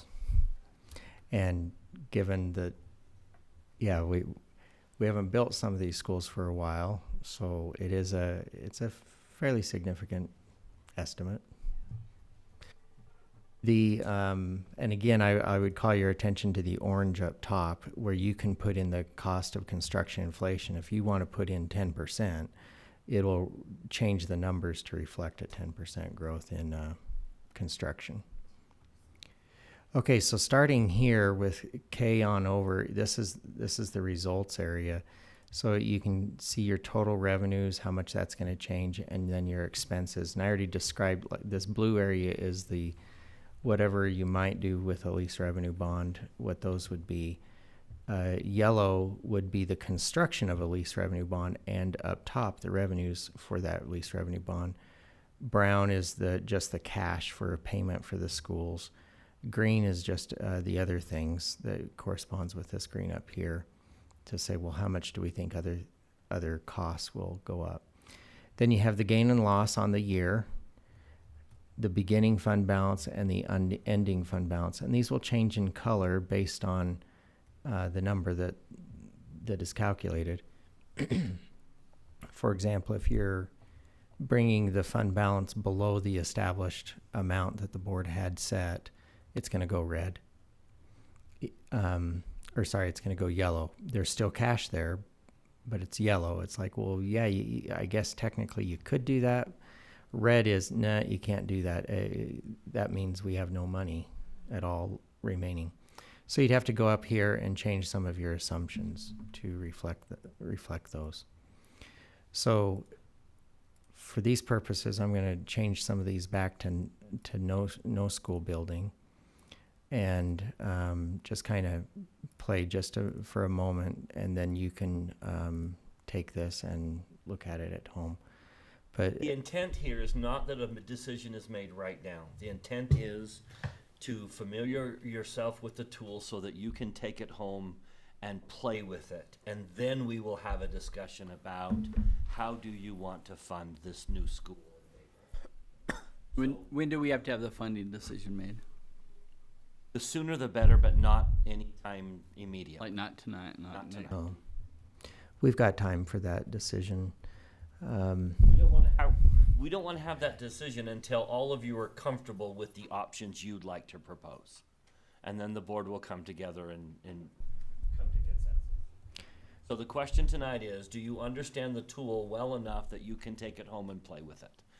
Those are the questions you need to ask. It's these boxes. Just remember that. If you change anything that has a box around it, that's what you can play around with. You say, no, John, he's too conservative. Let's increase this number. Or John he spends money so fast, we got to stop. Let's assume that this number is higher. You can make whatever assumptions you want, and then this will reflect it. Inflation percentage back to? Whatever you want it to be. In the note, I've given you some guidance about what we believe it will be. Now, I've created a model of this. I mean, I took the assignment, right? I did this. And so I'm increasing some numbers and decreasing some numbers for where I think things are going to go, but I don't want to necessarily tell you that because the idea is for you to look at it and think about, well, what do I think about inflation, or how aggressive do I think we should be, and where we go. But I'm just going to put in, you see this bottom area, there's a lot of green here. You do have some cash available, so that's why that is an option. But as soon as I put in build a school with cash, you can see that it goes away. The cash is now gone, and we're now in a severe, if you build a high school with cash, that's a significant negative. On this spreadsheet I'll send you, there is an additional example that will go into the red areas, just some closed session stuff. And then I have also down here on the bottom just a clean version, another version for you to just have for you to look at. I've also included an instruction sheet to help remind you of some of this. And then I thought it might be interesting to see the financing history of the buildings that we had as well. So I just included that. Any questions? Please don't let the simplicity fool you. This is a very complicated tool that has been made simple. And I cannot. Every praise I've heaped upon him over the last couple of meetings is more than worthy. This is an incredible tool to project capital financing. I would be surprised if anywhere in this country there's a school board that has access to a tool like that. So, thank you, Mr. Larson. My deepest awe, Are you my deepest sharing? gratitude. Are you sharing this with other school boards, with other business administrators? There is a fee. No, Copyright. It's a major fee. I don't think It's he has. proprietary. John shares with everyone. That's what I John figured. is a sharer, That's and we what I love that thought. about him. Yeah. He's very generous. So my But no, other districts are not sharers. So, my no was a joke because John is obviously the opposite of that. He's very generous. I would share if someone wanted it. I'm not sure that this is very Jordanized. yeah. So someone would have to switch some things for their district. So how do we get access to this? I will send it to you. Okay. Thank you. It is confidential because of the red sections have to do with bids that are going to come back in the future. I would ask that you keep it confidential, but please play with it, familiarize yourself. You're going to have to, this board has always been willing to say, I'm going to step up and I'm going to make this adjustment because I stand behind this tweak, and then here's the end result. The end result is we need to finance a new elementary school. Now the question is how. So take the assignment, play with it over the next couple of weeks, and Finance Committee will leave it to Executive Committee as to when it gets on the agenda, when this board makes a decision as to how to fund that school. If I can add one more thing, is that okay? I think this board in particular has done we lost power. Screaming. And But we we're are still on air. we are still on YouTube though. Yeah, Okay. we're still, Those are we're still YouTube feeds. streaming. It's magical. Okay. So President, do you want us to continue or no? Oh, well, okay. This board has been fantastic about the use of lease revenue bonds. Lease revenue bonds that we have done 3 lease revenue bonds in the history of our district. Never once have we increased taxes in relation to a lease revenue bond. In fact, you've carved out of the budget to pay for a lease revenue bond. So there are some, I just want to mention this because there are some that think lease revenue bonds come with a tax increase, and that is not the case. Could they? Sure. They absolutely could. Cities Some do it. districts do that, don't they? Some districts do that. Cities do it all the time. But we haven't. So I'm not I don't know that we have to be bashful about our use of lease revenue bonds because it has saved the taxpayers a lot of money. And I think we have to realize that we have to use the vehicles that are provided for us. We don't make these rules of how to fund new school growth and such. We just Yeah. are using the vehicles that are made available to us. We don't make the rules that handicap us. Yeah, And so we certainly take advantage of the tools that are made available to us. well said. And I think we asked this already, but when do we need to make a decision on how to finance this next school? You have some time. I would say if you wanted to go really fast, December, but you've got January, February even. A decision really does have to be made before you approve the contract. Would be best. So if that, it sounds like that might come in March. So I would say February at the latest. Okay. So I'd have to look this up, but you have the top of your head. Since the last bond, we've done which schools? Antelope, Canyon? So I'll just go to this sheet here, and since the last bond, we did Antelope Canyon with the extra cash we had from that bond and cash. We did transportation, we did Aspen, Oakleaf, and now the Mountain Point version 2, the second Mountain Point school. Ridgeview. Oh, sorry, Ridgeview. Yeah, I got the wrong name in there. And now this one. So this will be our sixth facility Yeah. since the bond. Interesting. Thank you. Awesome. Thank you very much, Mr. Larson. Thank you. Thank you. I think it deserves it. It Finance should be committee, a standing thank you. ovation, but we're too tired.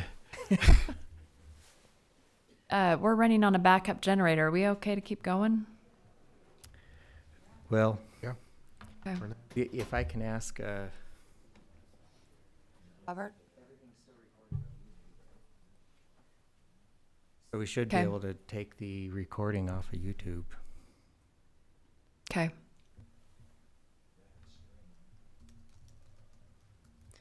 Okay. May be very difficult, but we can get it off. It won't be hard. We don't need power to have We a will meeting. move on to our next It'll be agenda easy. item then. Okay. Mr. Thomas and Mr. Rostrom. Our next agenda item is a review of restroom facilities. Thank you. Dave and I have spent more time in the past month talking about and looking at bathrooms than we probably should.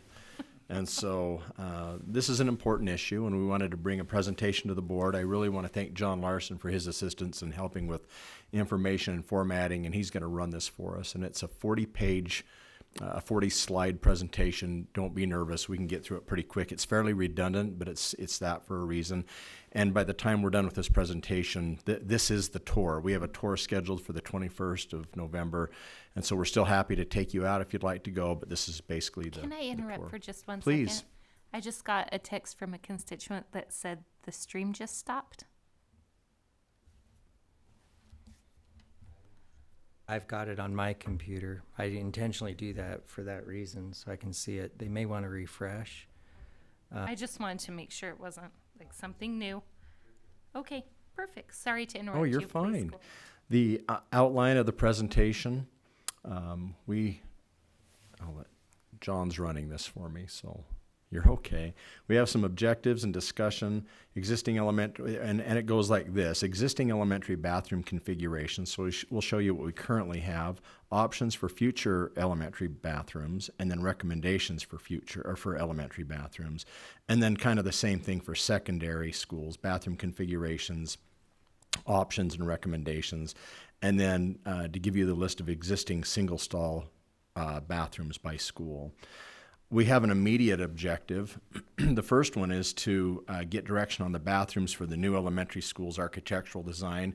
As we go through the presentation, you'll see that there is an option and a recommendation that we'd like to make, and then get direction from the board moving forward. So that's an immediate objective.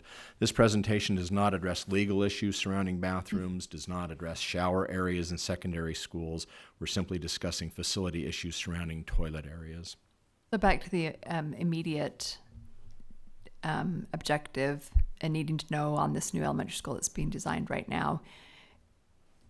Do you need to know tonight, or can you know at our next meeting, like if people want to go on the tour first and then decide Sure. on November 28th, are we Yeah, okay? I think by the 28th would be great. I mean, Okay. we've had the discussions with the architect already, and they're poised and ready to move forward if the board wants us to do that. But I think, Dave, we're okay? Yeah, Yeah, that we've would got be some- kind of the deadline that we would have though, was on the 12th. Our next meeting.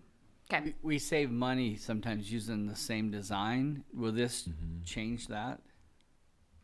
Maybe that's a question. There too will early. be some additional costs because you're turning, we'll show you in the presentation what we could do, but there's additional cost because you're converting existing space into a restroom. But still savings because we're using kind of the basic format. We're just redesigning it. Okay. Tell me if I'm wrong, but I think what you described is exactly right. It's currently a storage area that could simply be converted to a bathroom. So it's minimal design changes Gotcha. while still increasing the privacy of bathrooms, the number of private bathrooms available. So for an immediate design, that's why that will be the recommendation, is because it's not a lot of additional cost. There are additional private bathrooms, and it doesn't slow down the design process. It doesn't keep us from doing other things in the future or looking back at other modifications for existing schools. But a decision by the end, by our next meeting is what we're eager for on To that. keep the time frame. Keep the time frame. Yep, exactly. Thanks, Superintendent. The discussion, we talked to 3 different school architectural firms to get some input from them on what's available, what options are out there. We talked to school administrators at all levels. We actually ran into a Daybreak teacher, and we'll go through that in the presentation, who had some comments. We talked to custodians at all levels and one administrative assistant at the elementary level. So this is, you'll see things that are, Dave, I believe, was this at Bastion Elementary? Correct, yes. So this is our current bathroom configuration side by side with multiple stalls. And on the next page, you can see we did include, and this was John's idea, I really liked it, a $sign and kind of a caution symbol, so that as we go through, we can talk about, you can just at a glance see what costs the most and the least, and what some of the cautions are. But you can see this is the most efficient and cost-effective design, promotes safety and better behavior, and currently exists in all of our schools in various layouts and sizes. So you can just see the different toilet and urinal and sink bathroom configurations that we currently have. Existing elementary bathroom configurations, single stall rooms in most of our elementary schools. We have at least one or more that are not in the office area. These are public but private use for anyone who requests private accommodations. Of course, they cost more than multi-stall restrooms. Students do have the ability to lock themselves in without monitoring, and you'll see that come up several times during the presentation. There's the opportunity for unsafe or inappropriate behaviors if not monitored, but would accommodate more faculty and staff use. We stopped at Daybreak Elementary, and this is the only school that has this model, but every classroom has a private restroom inside the classroom. It's pretty expensive, and there's some cautions there, but the teacher felt like she was teaching in a bathroom. She was very vocal about her concerns, very constructive. Noise and smells can cause learning distractions. Students disengage from learning to camp in the bathroom. They're expensive to construct. Custodial costs increase significantly. Maintenance costs increase. There's loss of learning time to monitor bathroom, and teacher does not recommend locking doors due to safety and behavior. Explain that last one. She said, her comment was, I wouldn't have lockable anything for elementary students. She said sometimes students lock themselves in and don't come out. Other times they forget to lock them and students walk in. She just said it's a bit of an issue at the elementary, and she was a 6th grade teacher, correct, Dave?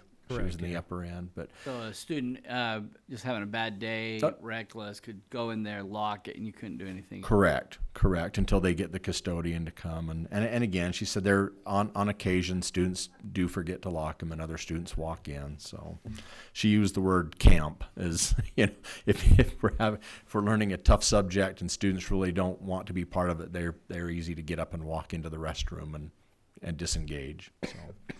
Options for future elementary bathrooms: add single stall rooms in between. So here you can see a boys and a girls, and then a kind of a unisex restroom in between. Public but private use for anyone who requests a private accommodation. Costs more than a multi-stall. Again, ability of students to lock themselves in without monitoring. Opportunity for unsafe or inappropriate behaviors, and would accommodate more faculty and staff use. Options for future elementary bathrooms: add single stall rooms and wings. So what the superintendent was explaining, in our current prototype, the 2 closets, there was a closet, and one of them is this. One of them in one of the wings is a restroom. The other 2 were labeled as off-track storage. So it was for students, schools during the off-track time, and they're adjacent to or backing an existing facility, toilet facility, so they could be converted into single stall rooms. Add 2 additional single stall restrooms to current prototype, so each wing has its own single use restroom. Public but private for anyone who requests that private accommodation. Costs more than a multi-stall. Ability of students to lock themselves in without monitoring. Opportunities for unsafe or inappropriate behaviors, but would accommodate more faculty and staff use. The next page kind of shows you, it's a diagram, so if you can see the red section, can you see the little red area? That's the existing single stall restroom, and then of course there's one down in the office area, but you can see the 2 blue. Those would be the options to convert those areas into single stall restrooms. Sorry, I'm sure you said this and it went right over my head. It's okay. This is our current floor plan for an elementary. Correct. Correct. Yeah. Yeah. We have 2 single stalls already, and this would add 2 more. Correct. One's in the restroom and one's in the office and one's in the hall in one of the pods, and you have the option of adding 2 additional. I'm going to have Dave, this is probably an appropriate time to tell you, Dave looked into the cost to do that. If we were to add that option now, it's about a $60,000 increase to our current plan.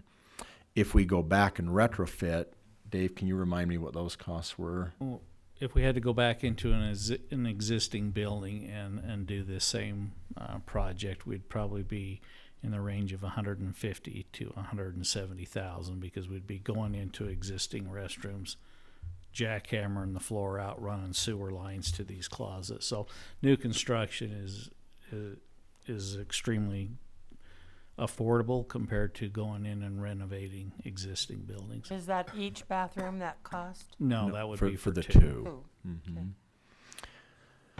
Mm-hmm. The next slide, again, you've seen this slide, but this is an option for future elementary bathrooms, and the same concerns there. There is a cost to that and some cautions, but that would be an option at the elementary going forward. The next one is options for future elementary bathrooms, changing current stalls into private use rooms. As we move on, you can see that's quite expensive, and there's several cautions there. Options for future elementary bathrooms: multi-single stall rooms, requires a floor drain, light fixture, and exhaust fan in every stall. Door, tile walls due to vandalism, and locks are more expensive than toilet partitions with latches. Harder to clean due to corners and restricted spaces. Bathroom size would need to be expanded to accommodate ADA requirements, turnaround for wheelchairs. Significant safety concerns: assaults, bullying, harassment, and vaping. Private stalls would increase opportunities for poor behavior, and school personnel we consulted did not like this option. They were great with private use restrooms, but would prefer them being more visible spaces within the building and not private in the public restrooms. The next one shows So options. If back to this last option, went with that, can you have cameras out in the hand washing space? Yeah, you Sure. could. Out in Yeah. Doesn't that lower bullying, hanging out in there vaping. It seems to me that they'd do the opposite. One assistant principal in particular said that they already have concerns with those kinds of things in the public spaces, in the open, in the stalls that they currently have. The caution was, do we want to provide private places within a public space to engage in those behaviors?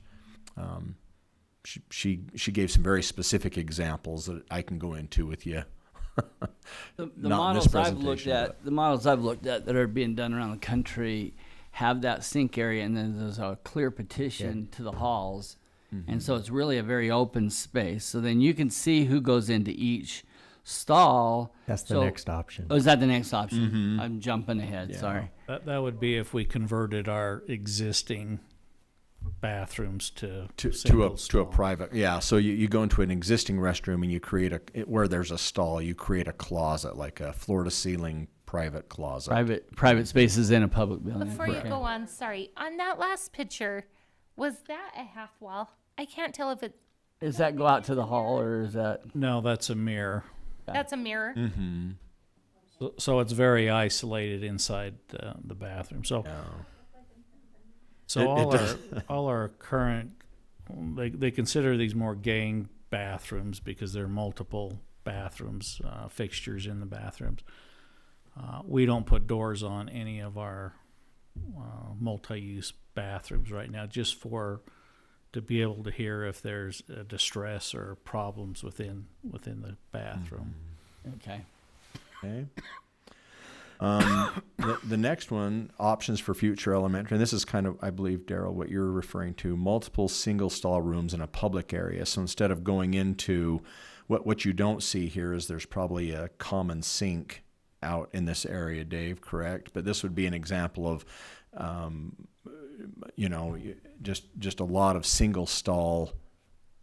In maybe a little alcove off of a commons area.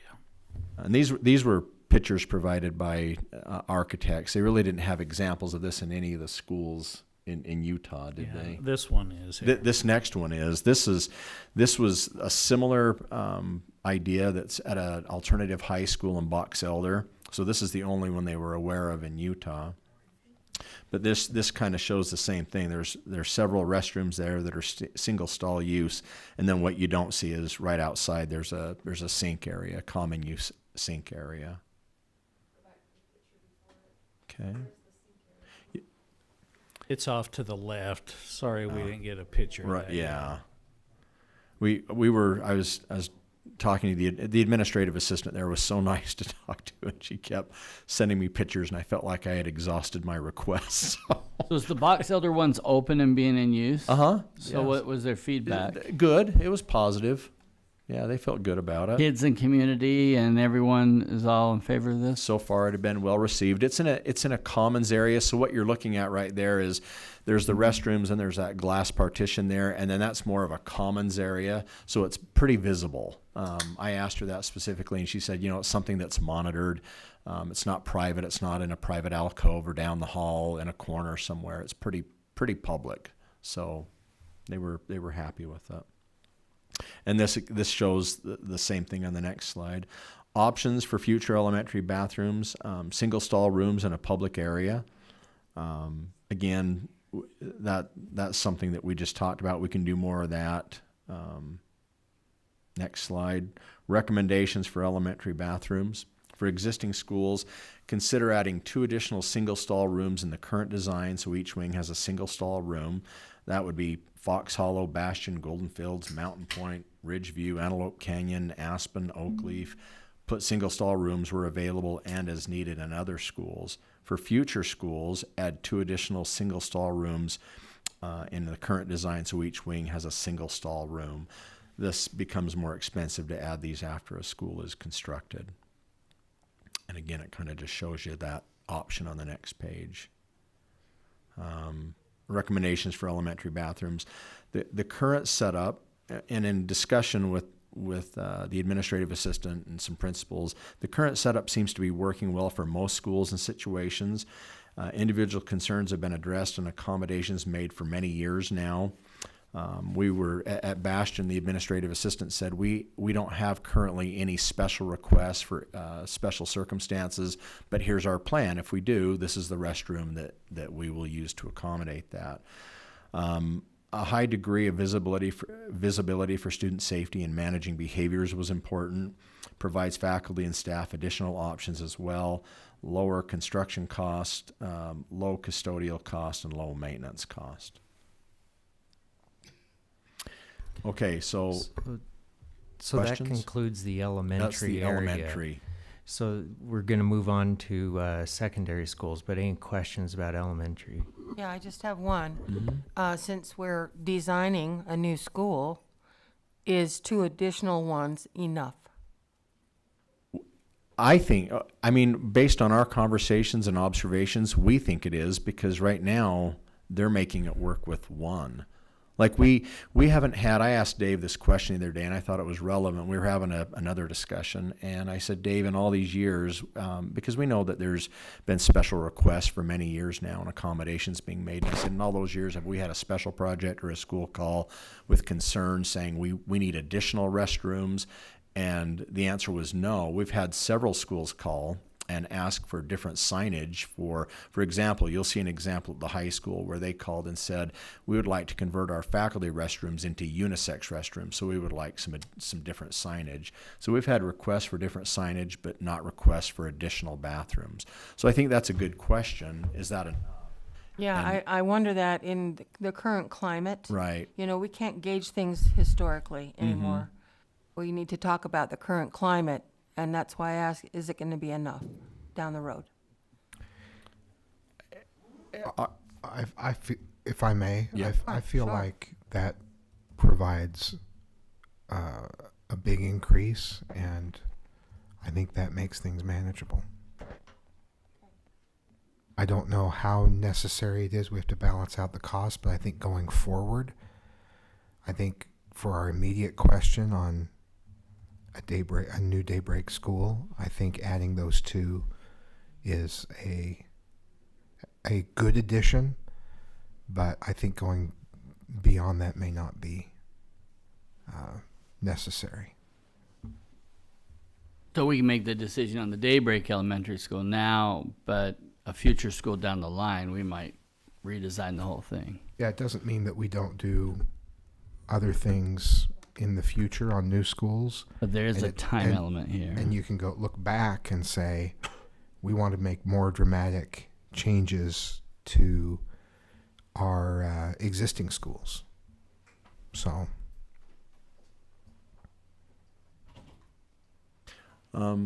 Yeah. we can make whatever modifications you'd like us to make. We can make that as extensive as you'd like, but No, I just wondered if you'd thought about that. Mm-hmm. can we take We a gotta break? pause for a since minute. yep. We've just lost our quorum. We have a meeting coming up. anyway. 6:30.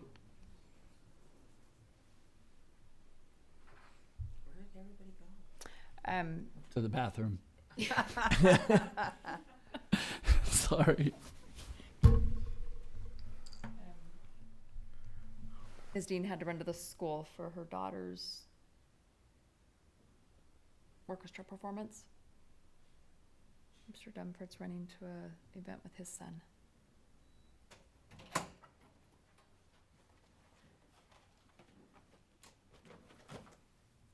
We're back. And Ms. George is back, so we'll continue talking. Right. We lost our quorum for a minute. And to add to the answer, Ms. Richards asked a question, the current climate. I think the current climate has been in existence for a while now. We learned that from the schools, and as we asked questions, they were all very aware of the climate, and many had been dealing with this for a number of years. And so we were kind of surprised to see the accommodations that were being made and the plans that were already in place. So my response was not to minimize the question or to give a short answer to a complex question. But if you're asking just in the immediate time-sensitive decision that needs to be made, I think the tour will be helpful, because not only will you see facilities, but you'll get to talk with folks as well. But my response is a reflection of my conversation with Scott after they did the pre-tour, and kind of looked at which schools to visit and saw that there's a balance. If you have, anyway, it was reflective of the conversation they've had with school staff and what we've experienced. But like I said, we're very open to a wide range of solutions for whatever the board would like to do. But this could be like our security entrances. We have a long-term plan. We start to tackle it. We're leading out on that, and Sure. but we don't have to. We can't do it overnight. Sure. I have one other question that Please. I didn't really see represented here. I've asked before if there's a possibility of extending the current panels that we use between stalls to create more privacy. So an additional panel to bring it to the floor, to the ceiling, and of course we would need to replace a door. Is that even a possibility? It seems so much more cost effective. It is. It kind of goes, but once you go floor to ceiling, so if you go back to, John, I can't remember which, 13, I believe. If you go back to 13, anytime you go from floor to ceiling, you automatically change the code and configuration of the restroom. So then you have to start adding ventilation and different. Yeah, you'd have to hold it down at least so far, just because, like, say, we'd be required to have a ventilation exhaust fan in each stall if we go all the way to the ceiling. Even if it's not a solid wall, it's just an additional panel. It's in a panel, yeah, with them. Appreciate the questions. Light fixtures Still becomes a seems like little it would bit be of a a, lot. yeah, you'd have to put a light fixture over each water closet as well. When you put the panels, one of the things that I learned in this process is once you take a panel from floor to ceiling, you just created new circumstances where different behaviors may occur. And bathrooms have been designed intentionally so that people can To discourage those behaviors. to discourage those behaviors. Yeah, thank you. And one administrator was pretty vocal about that they already have issues as they currently exist. So there was just some concern. But with that last option of bringing them out more to an open area, then cameras can take place. Then you could identify Yeah. a vaping machine in a certain stall. You definitely could Sure. look and see who went in the No- stall. Bowling in that situation, and Yeah. we have a lot of kids who loiter in the bathroom. They come and say they need to go to the bathroom, and they're just sitting and talking. That can't happen anymore. So there's a lot of, if it's designed right, it solves a lot of those issues also. But to rush in and start designing it on a school that we've already announced we're going to build doesn't make a lot of sense. But maybe down the line. Sure. No one, in our experience, and again, with the people we talked to, no one really had any concerns about doing or adding additional single stall restrooms in public areas, in visible areas. They were concerned about, super private areas and already public areas. Does that make sense? I'm really curious about that though, because it seems like you have a single stall, an entire room with its own sink. So we're talking about accessible for a wheelchair. It's pretty spacious. And that seems like it could be a place for more mischief to me. But you're hearing the reverse, that a small, tight quartered stall would be more of a concern to principals. In creating a very private space in a public area that you couldn't monitor, because no one's inside the larger restroom kind of watching what goes on in there. And so that was, Dave, wasn't that kind of your impression in talking to the administrator? Yeah, And you'll see an example of this on the secondary. We can kind of talk about that a little more. And maybe that'll answer your question. But here's some examples. I think this is at Riverton High and at Copper Mountain Middle School, just the different open restroom, or like Dave called them, gang restrooms. So if It's somebody's a terrible name. I know, but that's I what agree. That's I what have got a little PTSD. What's not? it's if someone's in trouble or needs help, they can say so, and people can hear in these type of environments. Allow sound. And a way to escape. The next page is just kind of an example of just prototypical restroom configurations at the secondary level. Most efficient and cost effective. Currently exists in all schools in various layouts and sizes. Existing secondary bathroom configurations, single stall room. So this is at Copper Mountain, and the one on the one on the right is that's the restroom that they're using to accommodate special requests and circumstances. And so they had a couple last year. We met with the custodian and talked to the principal out there, and she said, yeah, we had a couple of requests last year. And so those students would basically come and check out a key and use the restroom for whatever purpose, dressing, using the restroom, and then they would turn the key in at the end of the day. And so they were able to kind of monitor that use. The one on the left is the current faculty restroom, and the reason we put that on there is because that's also an option. But you know what they've done there is put a keypad on it, so that students couldn't use it, but that the faculty could. So we just wanted to add that if you did a keypad like on the one on the right, you could do that as well and just issue a code to a student or students that had a special request. So these are two. And those kids would keep that code confidential. Well, you know, you would, Obviously they Just would. wondering. Our kids are angels. yeah, I asked the custodian, did it cause a problem? He says, no, we had a couple requests last year. We accommodated that. It went very well. And this year there's no requests for that accommodation. You could also put a card access on it to where a card was issued to the student if that's the only door it would It open. was smarter. The next one is the same thing you'd see on and this is Riverton High School, so you'd see this on the tour, but basically this is in the hallway, just barely outside of the counseling center, so it's pretty visible. And what they did is they took the faculty restrooms and just turned them into unisex restrooms. So, you know, the administration there said they're used by a variety of students and staff during the day, public. It's kind of monitored who's going in and, you know, I mean, you don't have somebody standing there watching everybody that comes in and out, but it wouldn't be a place where you'd want to cause mischief. So Are the faculty restrooms? they use those as well as faculty. Share it. Mm-hmm. And I asked it, had that created a problem, and the answer was no. Technically, they're not sharing it. It's a certain person's going in, they're going to use it. Right. Yeah. The person goes in. It's just a single-use restroom, just a private restroom.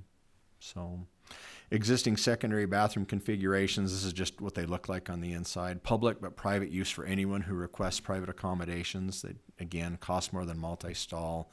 Students have the ability to lock themselves in without monitoring. There is an opportunity for unsafe or inappropriate behaviors, and again, I take you back to, yeah, we'll take as many of these as you can throw at us, but let's just make sure they're in visible areas. They're not hidden. You saw this before, options for future secondary restrooms, add a single stall room in between. That's an option. The next one, that's the single stall like we saw in the elementary. That could be out in different areas throughout the secondary. Options for secondary bathrooms, you saw this in the elementary slide, so that's another option at the secondary level. Options for future secondary restrooms, multiple single stall rooms. Again, we talked about requiring floor drains, light fixtures, and exhaust in every stall. Different kinds of construction because of vandalism. They're harder to clean. We did get some real good input from a custodian, especially the one at Daybreak, who said they're allotted, I want to make sure I got this right, Dave. He said each sweeper is given 30 extra minutes per day, and they have 10 sweepers, so that's 5 hours a day extra to clean the restrooms. And he said we still don't feel like we're getting through all of them. The next one, options for future secondary. You saw that slide, so that's the same option exists. 6, this is the option that was in Box Elder at the alternative high school. It's the same picture on the next slide. And options for future secondary bathrooms, multiple single stall rooms in public areas. Recommendations for future secondary school bathrooms. For existing schools, no changes. Consider changes school by school when unique remodels are done. For future schools, keep the current basic design, add one set of multiple single stall rooms with a common wash sink area in a high traffic commons area. Why? The current setup seems to be working well for most schools and situations. The high school that we talked to said this isn't really an issue for them. They've been dealing with it for quite a while, and they feel like they have made every accommodation necessary. Individual concerns have been addressed and accommodations made for many years. There's a high degree of visibility for student safety and managing behavior. Provides faculty and staff additional options as well. Low construction costs, low custodial costs, low maintenance costs. The next page kind of gives you an existing single stall restroom not located in the main office area by school. And you can see most total, these are restrooms, single stall rooms, not in the main office. So at the elementary level, there's 85. And of course, there's additional ones in the office areas. Middle schools are 17, high schools are 30. We have a grand total of 138 single stall restrooms district-wide that are available for special requests and unique circumstances. So the immediate objective, again, was get direction on bathrooms for the new elementary school's architectural design. Does not have to be tonight, but would like that as soon as possible so we can move forward. The recommendation, though, is to add 2 single stall rooms in the current design, so each wing has a single stall room. It becomes more expensive to add these after a school is constructed. So pretty comprehensive. Is everyone okay if we make that decision on our future elementary design at the next meeting? Sure. Is anyone ready to make that decision tonight? I'm fine either way. What's Are the you ready? timeline? I mean, how much wiggle room do we have? We were talking about Village 9, right? Right. Yes. Correct on So Village we 9. can wait. I mean, we can, 2 weeks. Like I said, we've already talked to the architect and asked if it's a possibility, and absolutely it is. And so in their minds, they're kind of thinking, I mean, they're just waiting for us to give the green light, and they've given Dave a cost, an approximate cost for the increase. So But we'd want to do it by next meeting. Yeah, I mean, if we're going to do it, they would probably want to know so they can incorporate that into the design, because we're moving pretty quickly on this. And if not, that's fine as well.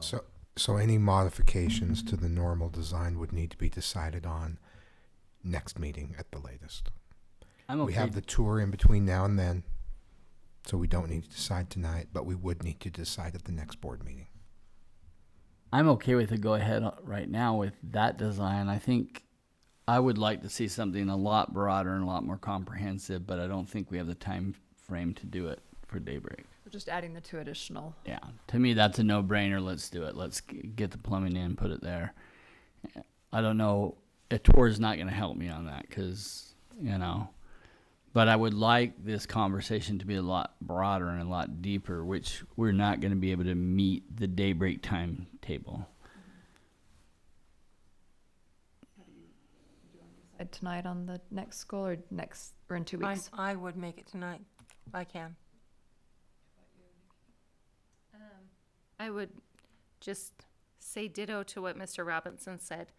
I'm okay with making a single school decision, not a future plan. So if we got 4 votes, that's the majority of the whole board. I'd say go ahead and just plan that for Daybreak, but let's continue to talk about our long-term broad ideas. Be a motion to change the design for Daybreak to add 2 more Yep. single stalls. I'll make the motion to change the Daybreak, is it 9?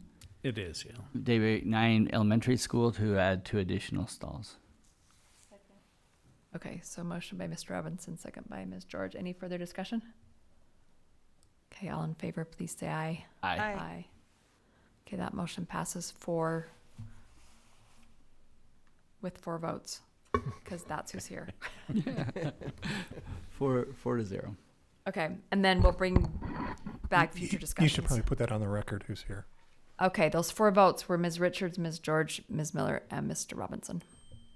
So the Thank you. tour is scheduled for, and thank you for that. I think that helps move the design forward quickly. That the tour is scheduled for Tuesday of next week. So when would you like the issue back on the agenda for more of a long-term discussion about looking forward to future schools, none of which are currently planned, and for retrofitting existing schools? When would you like that as an agenda item again?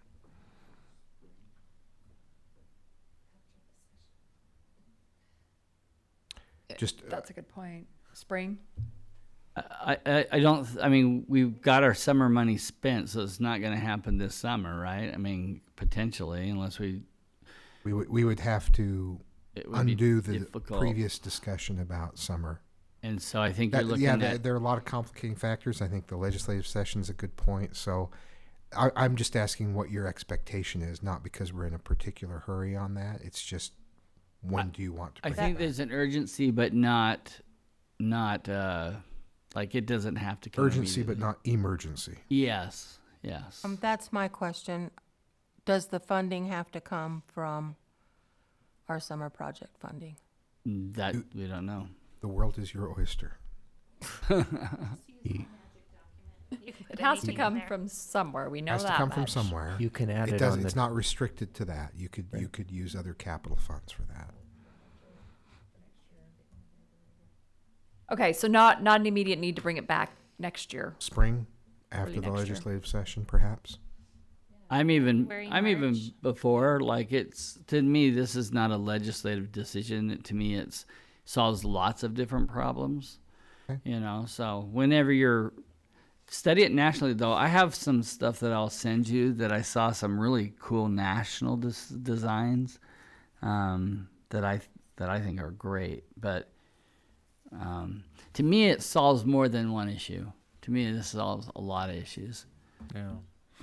One of the things, just as an example, in the Bingham High renovation, did a walkthrough the other day, and in the new locker rooms, they've incorporated a single stall restroom or within the locker rooms with a toilet, so it could be a dressing room, a toilet room, whatever. So Would that be included on the tour? no, we were just the tour was basically going to be what Dave and I what you saw here. We're just basically going to probably go to the same schools we went to let you. I'd favor taking Daybreak off the tour Okay. and adding Bingham on. Yeah, you can do that. I would be okay with You that, feel? and I would also be in favor of broadening this from bathrooms to private areas, showers and other things. Like, we're looking at a long-term plan to provide safe private areas and public facilities, and so like I don't think we need to limit it just to bathrooms. But I want to do it right. I want to lead out on this, but I want to do it right. Okay. We can do that, Dave. Does anyone want to see Daybreak since I just said to take it off?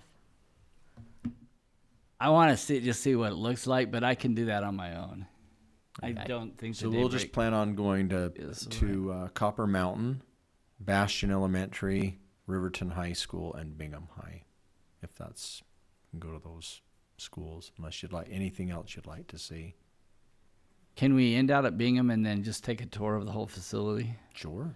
Because I haven't seen the last phase, and I'd like to just see the.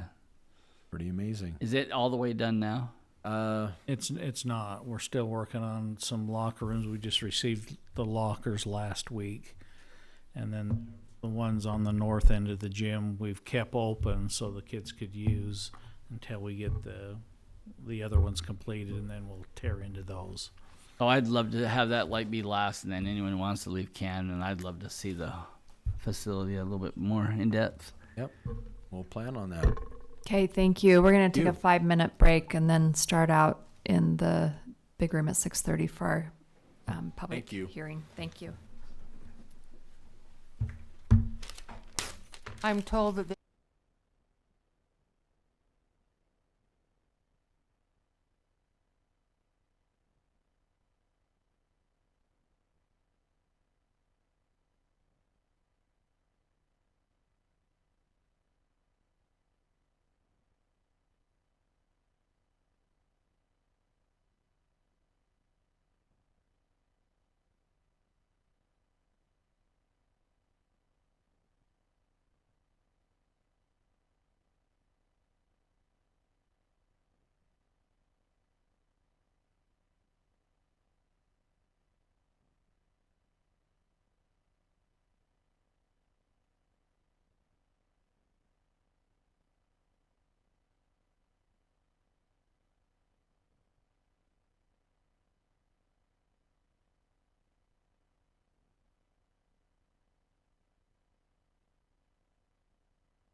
Okay, this is the Jordan School District Board of Education. We are having a public hearing. It's November 14th, 2023. And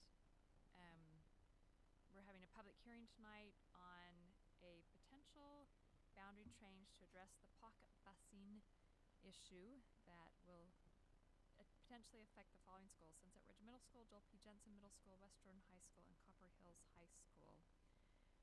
There has been a survey out on that. We all received the results of that and have read through all of the survey comments over the past week. And tonight is an opportunity for a public hearing. There's no vote tonight. Right now, we're planning to have the vote in 2 weeks from now. So we don't have anybody signed up to address this. Is there anyone here that would like to address us on this that didn't sign up? Okay, that is that one. And people are welcome to email board members. I did get one email just earlier today about it, so please continue to give us feedback as we consider this boundary change. I'd also like to welcome the students who are here with us. Thank you for being here. It's great that we have someone in our room. We appreciate you. Okay, our next agenda item then is we are taking public comment on a proposed K-3 early intervention reading software program. We discussed this in an earlier board meeting and need to take public comment at 2 meetings before we vote on that. And a notice did go out to elementary parents, letting them know about this software program and giving them the opportunity to look at it if they choose. So is there anyone here that would like to address us about this new early intervention reading software?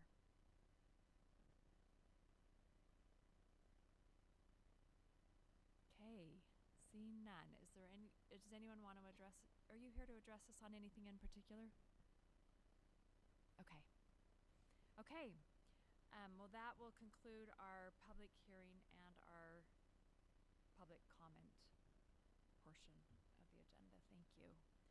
Do you want to have discussion right now? Because we wanted to wait till we heard feedback before having further discussion on the boundary change. Do you want to move ahead with discussion right now on that?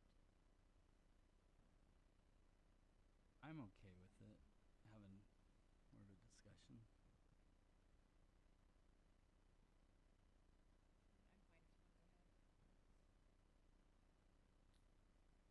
Go ahead, Nikki. I mean, you would probably say it better, but in light of our recent forecast update with what we're projecting enrollment to look like, I would just recommend that we table the vote and come back to it when we have a little more information.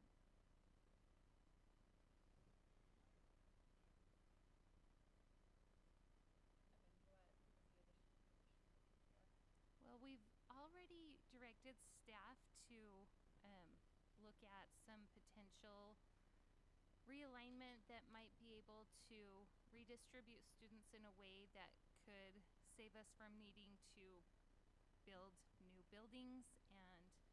And I think that it would be wise for us to not only have that in mind as we make this decision, but also I really would like to protect one school community from having multiple boundary change anxiety experiences. And it's a stressful thing.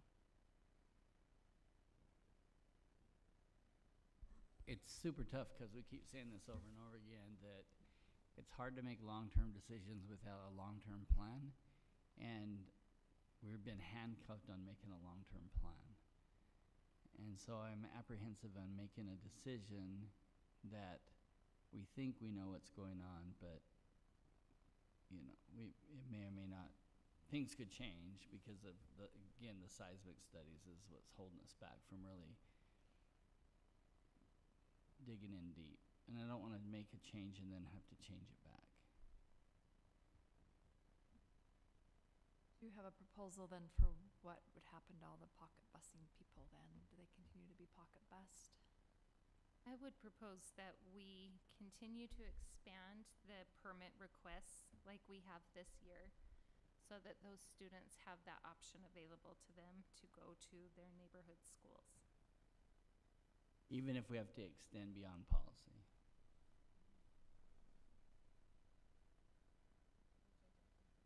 Which I don't think we will either, but it, Before we can make a decision, I don't think that would happen. So your intent is to allow all the pocket bus students to permit? if they want, because they may just want to ride the bus over to the other school. So we'd provide both choices. I do remember a comment that said they didn't want to lose the bus to Joel P. because they lived in the pocket bus area and they were permitted there for Alps. There was a comment about that, so. They were permitted to Joel P. for I mean, Alp. not permitted to Joel P. They went to Joel P. because they're in the pocket bus area. And one thing is they didn't want to lose the ability to ride the bus to Joel P. because the student was participating in the Alps program. Whereas if we voted to change the boundaries, then this parent would need to get their student to Joel P. And the parent mentioned difficulties anyway with that. So We've discontinued Alps busing already in other areas, and so that, to me, that's not a compelling reason not to do it. My compelling reason is just, we just don't know all the answers to make a decision yet, but.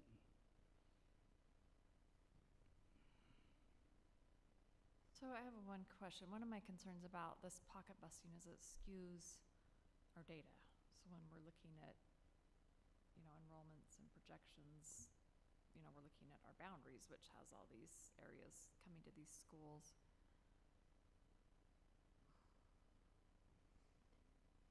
how does it That's a skew the half data? thought that I. No, It, you ma- go it ahead. makes future West Jordan look bigger than it really is. Makes, like at one point, our schools to watch list contains like Joel P. and West Jordan High School, if my memory serves correctly, because of the anticipated growth in the west side of West Jordan. And so I think that's what you mean by that, right? That it Yeah. can skew our data. Yeah, so as that we don't being think, wrong plans. so that you don't recognize the need for a boundary change because of that. But we've already decided to proceed on looking that whole area, right? How about we ask the administration to bring back some solutions in that area? So to me, at least table this discussion until we receive that communication back. That could be part of our continuum and discussion in February and March. That'd be perfect. Don't know if that would allow for seismic studies to be back yet, Mr. Robinson. Are you okay with that? Who knows when they'll come back? Honestly. I mean, that's been the most frustrating thing because so much is hanging upon future decisions for us on that. But who knows? Maybe they'll be back, or we'll have some at least initial findings. But I do think there's an urgency in developing a long-term building plan, and it's frustrating not to have one. But it's not within our control to do it right now. Well, it's in our control to do it, but it wouldn't be accurate. Okay, so we don't take a vote on this tonight because we can't take a vote till our next meeting and according to our time frame, right? But this is helpful discussion. Yeah, I mean, that you can anticipate the tabling, but we've already put it out there. The final vote is anticipated to be taking place on the 28th. So I wouldn't want to do it before then, but you could always push it back. So we couldn't take a vote to table it tonight? Because to me, it seems like if we're all ready to do that, why couldn't we just, why does it have to come to a future agenda? I think because the vote is not on the agenda, it was not posted that we were going to vote on it. Doesn't a vote We're need not to be voting to publicly ex- posted? We're not voting to accept it, we're just voting to just pause it. I would feel better just waiting and doing it. Yeah, That's especially what we with said we were gonna two do. board members not here. I Yeah. feel like let's not make that kind of vote. agree. I'm good. Okay, any further discussion? Okay, then this will be on the agenda in 2 weeks then.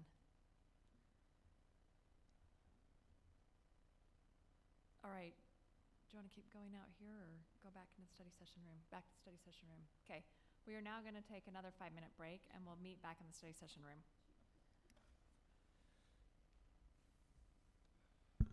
Could we have another lights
That's why we got it so good, because nobody could make it Where here. I'm gonna tell my kids to do theirs.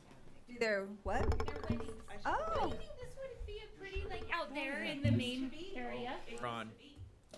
Oh, we're on? Beautiful. When you have- Okay, we are streaming. Oh. Can we sing happy birthday on the stream? No. These peach ones are so good. Panic. Okay. Okay. Okay. We would just like to acknowledge that it is Marilyn Richards' birthday today. Happy birthday, Marilyn. Thank you for being at board meeting with us. 29 years old. Yep, and holding. Oh my gosh. That was good. Thank you. Thank you. Thanks for the treats. Very nice. Very nice. Yes, thank you, everybody.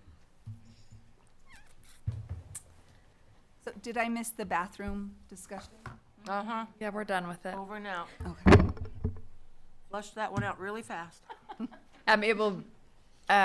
We made the decision on the bathrooms to move ahead with our next elementary school design to add 2 additional single stall. And then we will have further discussion, beginning of next year about Long-term. long-term planning. Okay, so our next agenda item is the board newsletter. And we are going to postpone that discussion until our next meeting. Since it is a board newsletter, we thought that would be better to do when all board members were present. Do you need a formal, So, do we need a formal motion? do we have to motion to table it?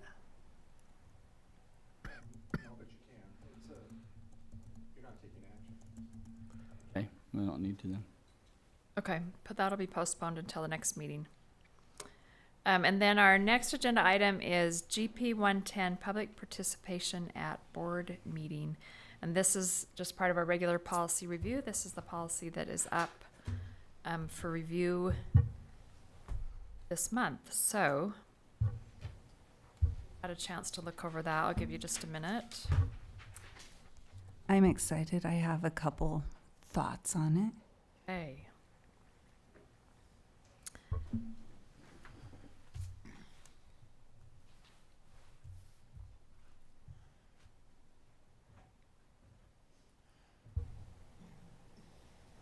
Let you go ahead when you're ready, Ms. Dean. But we'll give you a Okay. minute to pull it up.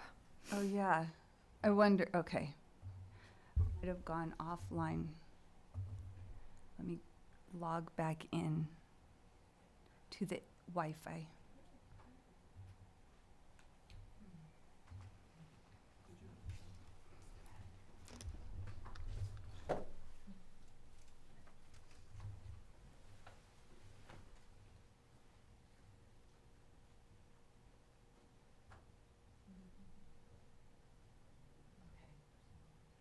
Okay, so one of the things that I thought about was in A, it just says that members of the public are allowed to speak on the item, and I was wondering if we should designate members of the public that are residents of the school district or related, or, you know, make the same kind of stipulations as are in, what is it? C1, where it says limited to residents of Jordan District students, parents, guardians of current students, and current employees of the district. So that was one of my thoughts, was it makes it sound like anybody can come and speak on something. Right. And I have a few Mr. more Van things. Komen, did you have a thought on that? I've lost my connection, so Okay. get something. Okay, let's do the other ones and then we may circle back to it. Okay. And then on C2, where it says no more than 45 minutes will be allocated to patron comments in a board meeting. This does not apply to advertised public hearings. Well, I have a couple thoughts on that because down in E, it says the board reserves the right to waive or alter this procedure if in the opinion of the board it is warranted by the circumstances of any particular meeting. So it seems like we could allow it to go longer than 45 minutes.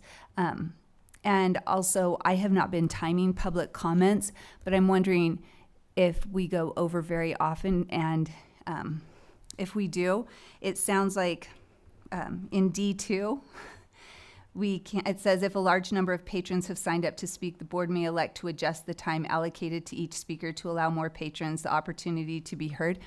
So I'm wondering if we should do math and, divide 45 minutes by the number of speakers each time, if it looks So- like it's going to. We don't go over very often, but That's what I was thinking. We It have didn't gone seem. over a couple of times just recently, and yes, I have asked the board before, although I will confess, one time recently, I just let it go, and I didn't Yeah. ask the board. I just made the executive decision And I think on- it's fine based to on let what was it go. happening to let it go. Yeah, because it happens so rarely, and so I think that where it's can alter the procedure works just fine.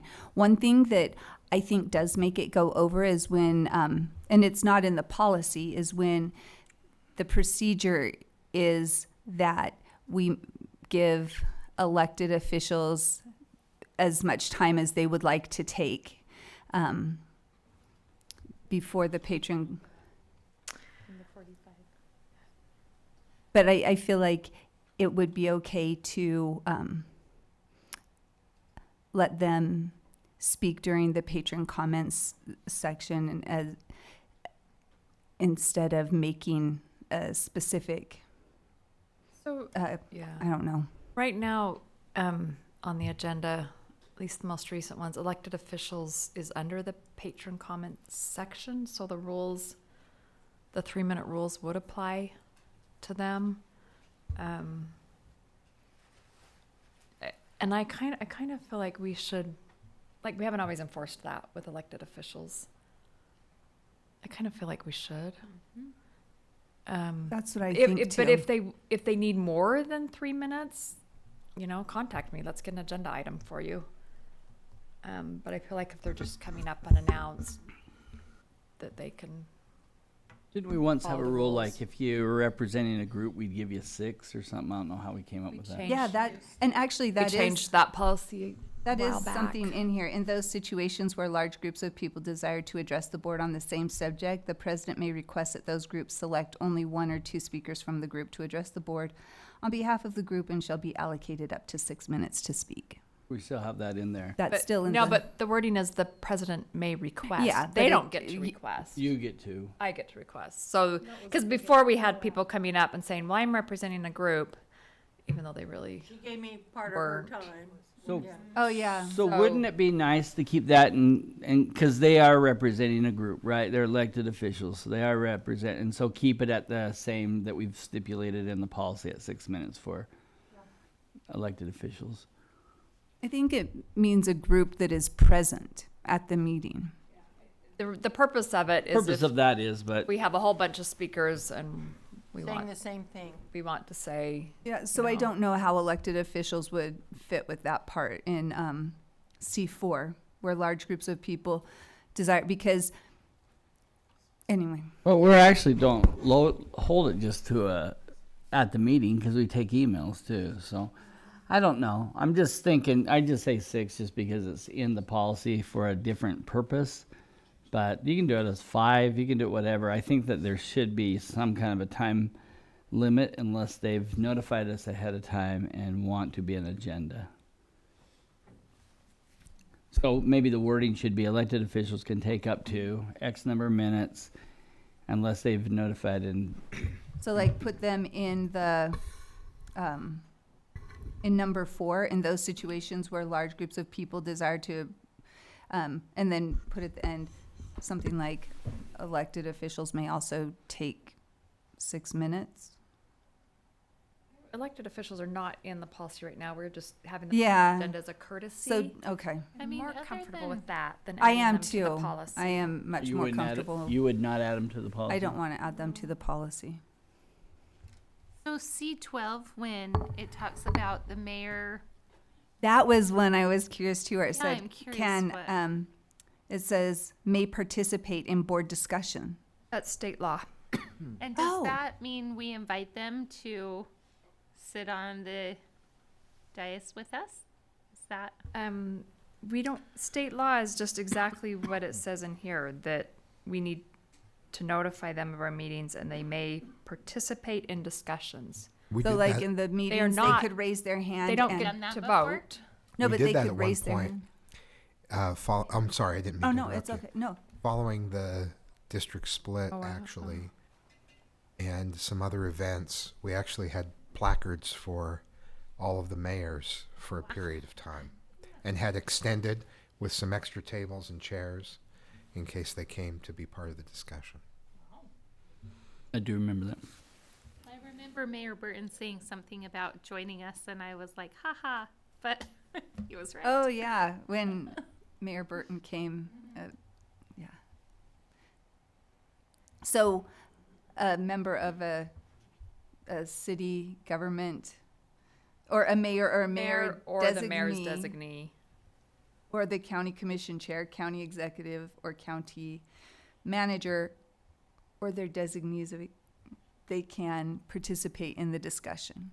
So how does that work? Would they raise their hand, or? The one time it's happened since I was on the board, they contacted us in Okay. advance, said I'm gonna be there and I'm using my right to participate in this discussion. Okay. Okay. Would it be Gave them a name tag and everything. something that we would want to reference? The code?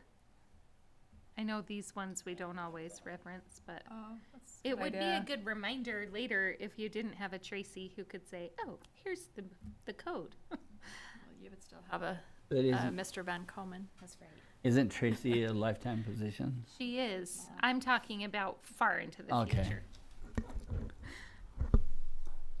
That's a good idea to add the That code is a though, really good because that idea. way people are like, well, why is that in there? Then it becomes obvious why it's in there. I also thought it was interesting, D1. So during the closure processes, apparently people could only have spoken once if we had chosen to exercise that rule. Am I reading that right? Like if we're having two hearings, they can't speak at both hearings? Mm-hmm. I don't want to enforce that rule, but I'm just saying that's interesting to know that you could, if it was a problem. So on the elected officials, if we're not gonna include it into policy, I think we should take it off the agenda. I think so too. And they can request, they can come and ask. Yeah, I think that can, they during could- they can sign up for patron comments and we could say, you're a mayor or whatever. We shouldn't have an agenda that doesn't reflect policy.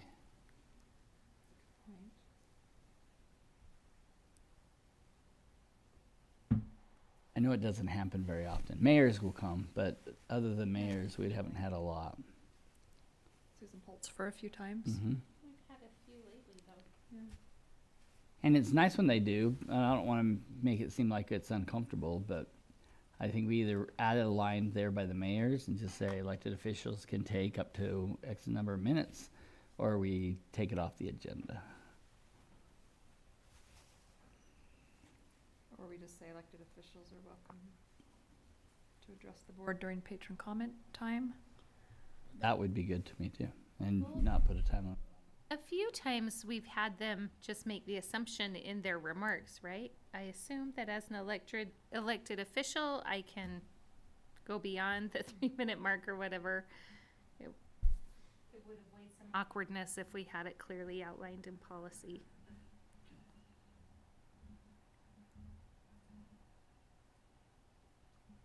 So would you keep it at 3 minutes like everyone else, or do you want to give them more? I don't know quite how to say this maybe, but my feeling is that I don't want to give elected officials that have some measure of control. It's not necessarily control, but through legislation, control over the school district. I think that they have other forums and opportunities to speak to school board members. And so I just like the time to be mostly for the patrons. And I know that elected officials have not taken an undue amount of time, but if it came to that, I much prefer to have the time for the patrons of the school district. I don't, anyway. So I see it different because I see us as joint partners, and I don't want to exclude them from the table to come and share their feelings one way or another. I would love them. They always make me very comfortable when I go to their meetings. I don't know that they give me X They would amount give of you like time or 1.5 minutes, and they would Well, cut that's not your been mic. my experience when I've gone to like city council meetings. Oh, okay. I'm thinking um, of legislators, I think, so. Well, yeah, I just don't want it to seem like, hey, you're not our partner. I'm I not would- saying not I have love them it. be able to I actually speak. love it when they come to our meetings because they're going to be more informed on what we're doing. You know, so I don't want to make it seem exclusive. And they are patrons of the school district. And so they have every, Yeah, that's a and good that's point, too. that's the part too. I feel like just because someone is an elected official, if they are not a patron of our school district, that I don't know that they need to be given time unless they've called ahead and arranged to have something on the agenda. So if the governor randomly showed up and just said, "I wanted to see your school board meeting," don't let him come and say a word to us. Well, I think I mean, because that that's what you're saying. You're saying, "Sorry, you're not a patron." But during study session, it's our prerogative to invite anyone to the table that we want. I think that's in here, in fact. Mr. Van Komen? last session, there was some legislation changed. I think we need to amend the language. This is based on 52.4.201.3. I think patron comment time is limited to residents. I think you should say something like, will be allocated first to residents or something, and the rest of that, because it is now just open to the public. There's a reasonable opportunity, but I do think it's within your prerogative to say we want first to give these people the priority. And then it sort of already has, the last sentence of section C1 says, with the permission of the president, they may, if there's time remaining, then they can do it. We should tweak that. Oh, yeah, I see that. All others may address the board with prior approval of the board president. So Can the we leave governor got prior approval in prior there? approval from. Well, Or no, do we I have think to I take think that out. I think I don't know that it would be prior approval. It would be if there's enough time, because it's just a reasonable opportunity. And so I think you can say your preference is that first it goes to those people that you've identified as your priority speakers. You could include in that your elected officials. I think the board had a legitimate concern that people were just coming who had no real vested interest. The issue is that the legislature opened it up beyond that. So we just have to, I think, address that so that we don't have a challenge on the face. What's the code on that one? 52 4.201.3.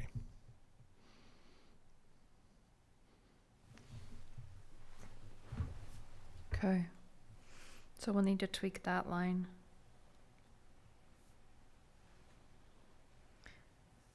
And then on A, talking about members of the public, just make it match. Match the code. Yeah. And then probably again in C, we just want to make sure. Mm-hmm. And then add the code to 12. One other thing that you can do under the new law is you can limit public comment to topics that are germane to the authority of the local school board. Now, what that means, I don't know for sure.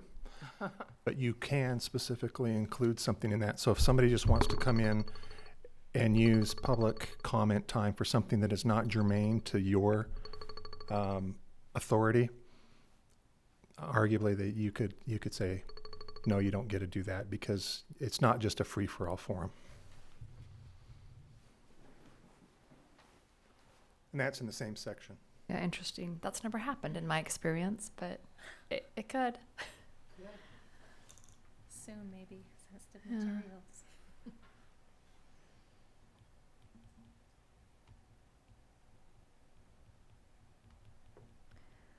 Okay, so we have a couple potential changes to this policy. Well, and, oh, go ahead. Oh, yes, Mr. Larson. I was going to ask about section 5, Okay, C5 okay. specifically, and whether the comments that are being read, is that meeting the desire of the board? I'm concerned that some comments that are being received are misunderstood as to their purpose, and it may be misleading some patrons thinking that this is a different avenue than what it really is. Oh, I think, Find that more? What do you mean? I don't know that some people are using it to think about it being read publicly.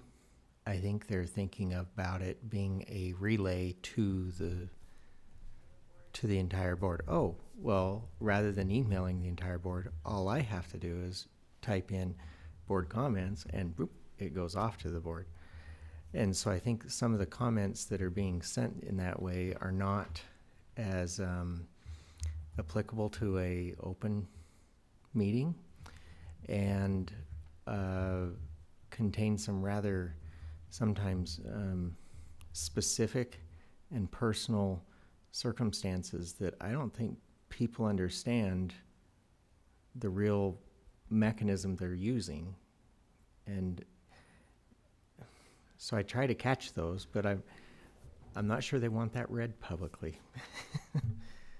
So how do people know that that email address exists? Can they find it on our website, or is it It's on our agenda too. On every agenda. on our agenda? It's very clear that this is going to be read.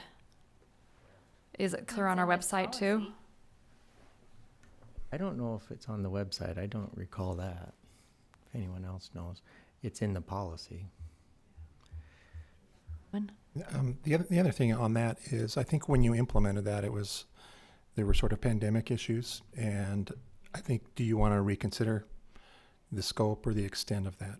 I understand you want to accommodate people who maybe can't, but I think that the intent is so that the board can be informed of issues. It's just something for the board to consider.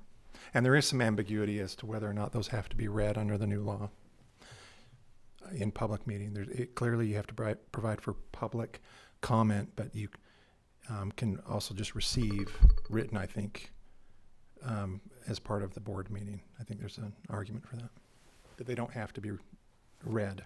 I like giving people the opportunity to email something in to be read if they can't make it to the meeting for whatever reason.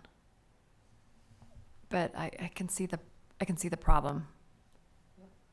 And maybe we can talk about, can we have an automated reply that says this email address is for comments to be read in board meeting? If you want it read in board meeting, reply yes or no or something so they know that what they just submitted is going to be read?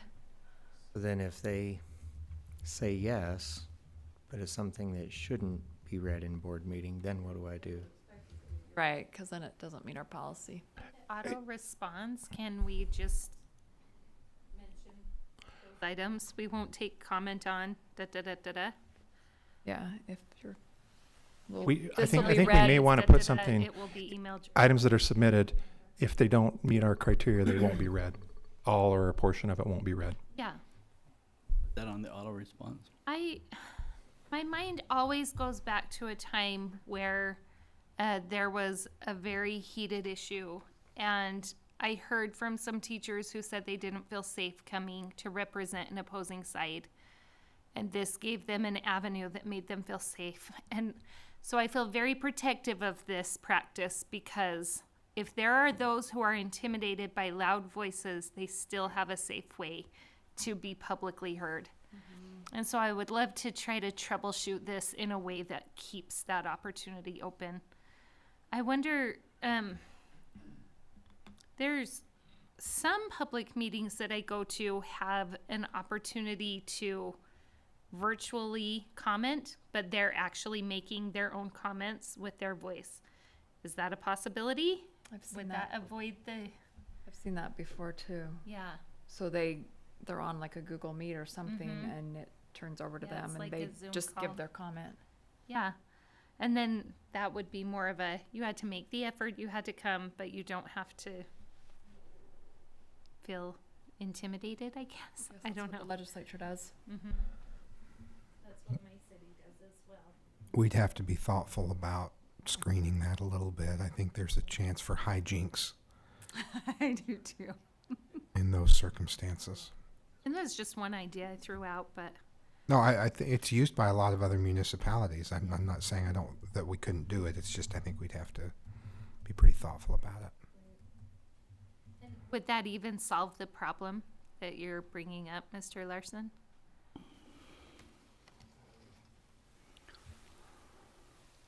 Well, I they guess would, my concern, sorry.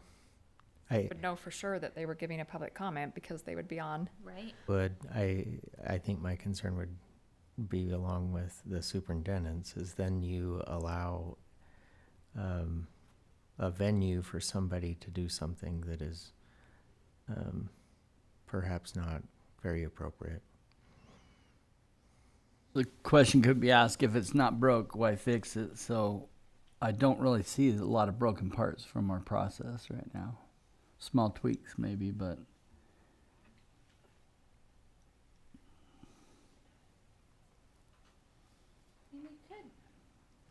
Many municipalities also have an email that automatically generates an email to everybody on their board or council or whatever. Would that help if there were another email that wasn't a board comment email? That would streamline their ability to reach out to all of us at once? Or again, am I not hitting on what the concern? No, I think Mr. Robinson perhaps is right that I'm. It's just maybe a frustration of mine as I try to read these, and I've realized on several that I think they misunderstood the intent of this. I still relay the information, so I feel comfortable that the patrons being heard. I'm just, I think it's just misunderstood. As far as the policy goes, do we still want to keep taking comments and having Mr. Larson read them in our meetings? Or do you want to switch to a different? I like hearing Mr. Larson read the comments.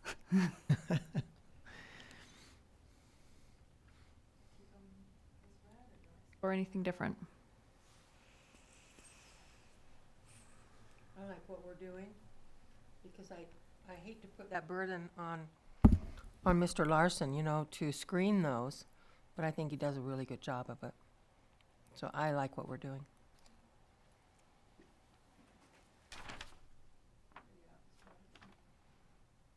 I like what we're doing. Just keep reading them.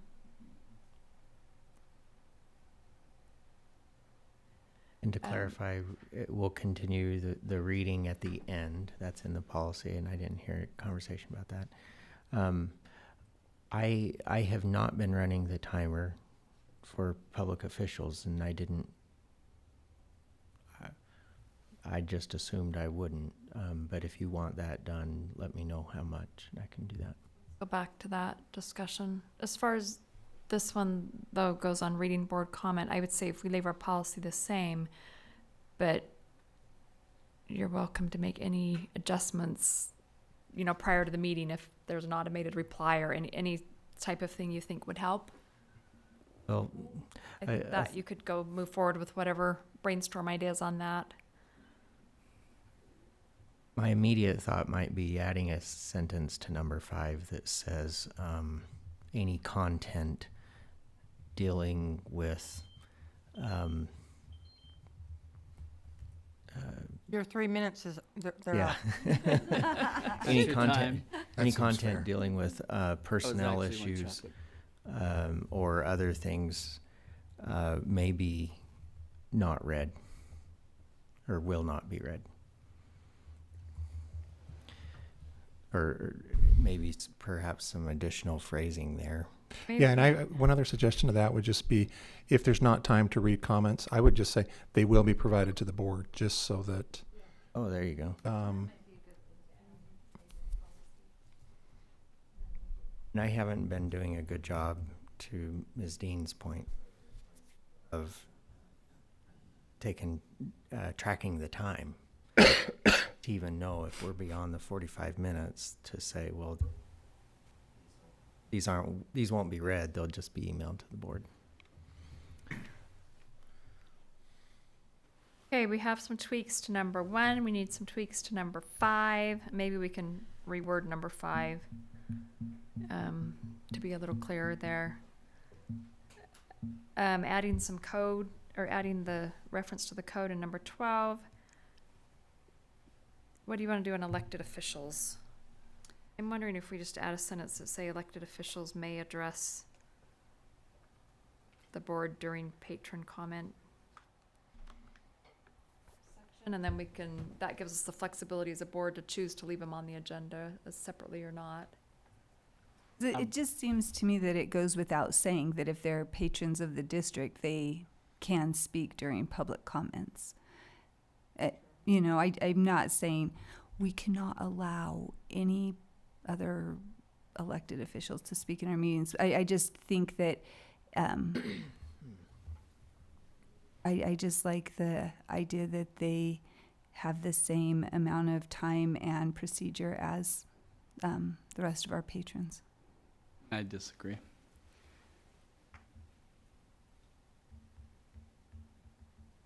You'd give them what? I'd give them at least 5, but probably 6. They do represent a large group of people. I would put them at the beginning of the public patron comments. I wouldn't make them sign up regular. I'd just say, is there any public officials here that would like to address first? And then as they come up, then say, we give you X amount of time. I just don't want to say, hey, you get 2 minutes. They represent a large number of people. They're our partners. They're people that we want in our meetings. I want to make every possible accommodation for them to come to our meetings because I want them to see how we operate. I want to work with them, I love it when they do come. They don't come enough, So I don't want to just say, hey, you're just a patron. Because they're not just a patron. They're a partner. And would they take from the 45 minutes, or are they outside of that? So I like having 45 minutes in the policy, but I really like how we've been addressing it. If it goes over, it's not a big deal. If it goes 2 hours, then it's a big deal, and we would address that. We would see what we do on truth and taxation, right? We adjust it. So if we had people out the door, maybe closing a school or whatever, then we would know, hey, this is going to go over 45 minutes, and then we can make some adjustments then. But if we're going over our 45 minutes, it's not long, and it really hasn't. The time limit of 45 minutes is so it doesn't disturb the business of the meeting. And we've been able to do all the business of the meeting, even on hot topic issues. Well, yeah, but sometimes it's our fault that we go till midnight, like what we're doing now. But it's all right. I don't know. Okay, so how do you feel about elected officials? Ms. Richards or Ms. George? Not how do you feel about them? How do you feel about them? in the policy? Like our elected They're officials. awesome. We I love just them. want to say that for the record. Right. I have nothing against them. Okay. I am okay with giving them 6 minutes because they represent a larger group, as long as it doesn't detract from the time that we have given to our constituents. I don't want our constituents to have less time because we heard more from an elected official. But I do think it would be nice to have a time limit, because while it's not the norm, it has happened. What, 20 minutes, 15 minutes? Yeah. That it's been used as a political platform that did not necessarily relate to the business of our district. But I think you could just read your statement for patron comments, and then at the very end, add a line. If we have elected officials here that would like to speak, we'll let you go first. And then as they come up, then you can give them that timeline. We usually give you 6 minutes because you represent a group. And so take them off of, right now we have them separated on the agenda. Put them with comments, patron comments, but put them at the beginning and just state a line after you've read your statement, just saying, elected officials, if there's any here, we'll let you go first. And then if someone comes to come up, then say we have a time limit of 6 minutes or whatever. So just make it a procedural change and not a policy change. I'm good with that. I kind of like that, because that way it gives us flexibility. If we have a ton of constituents there to address this, then we can say, oh, elected official will take you first and you can have 5 minutes, but not 15, because we want to hear from all these other people. What do you think, Ms. Richards?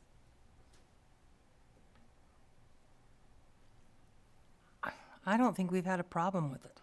I like the way we've been doing it. If it's not broken, don't fix it. And I'm good with that too. Yeah.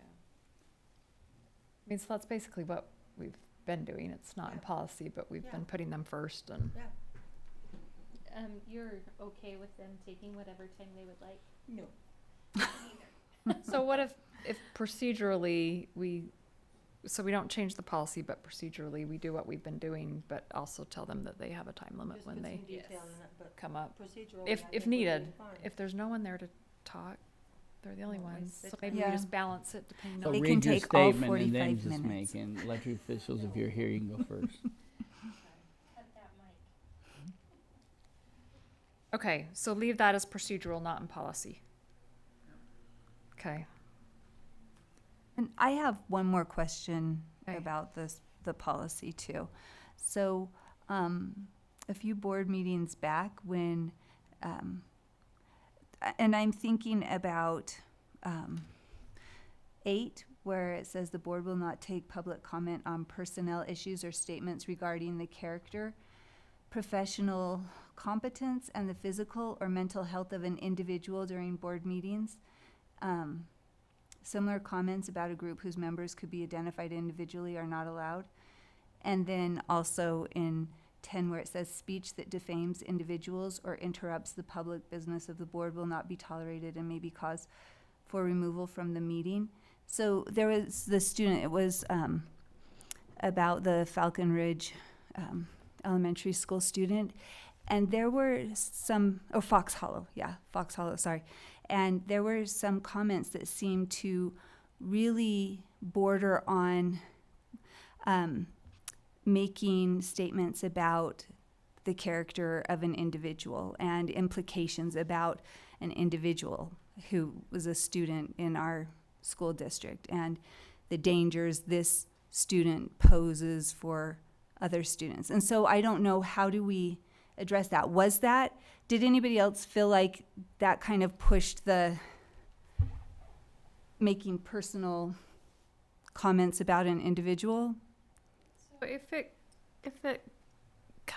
something like that happens, I think it's one of you calls a point of order Okay, so on it, if I don't catch it. so if I feel like somebody is making a statement about an individual that could be identified as pertaining to that individual, I can say point of order. We can't make comments that could be identified with an individual.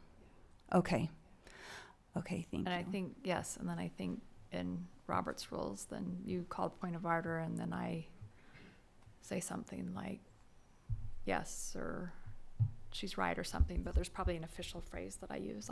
But Okay, but now I know the official Yes. phrase, point of order. yeah. So any one of us could say that if it seems like a comment is getting personal about a person.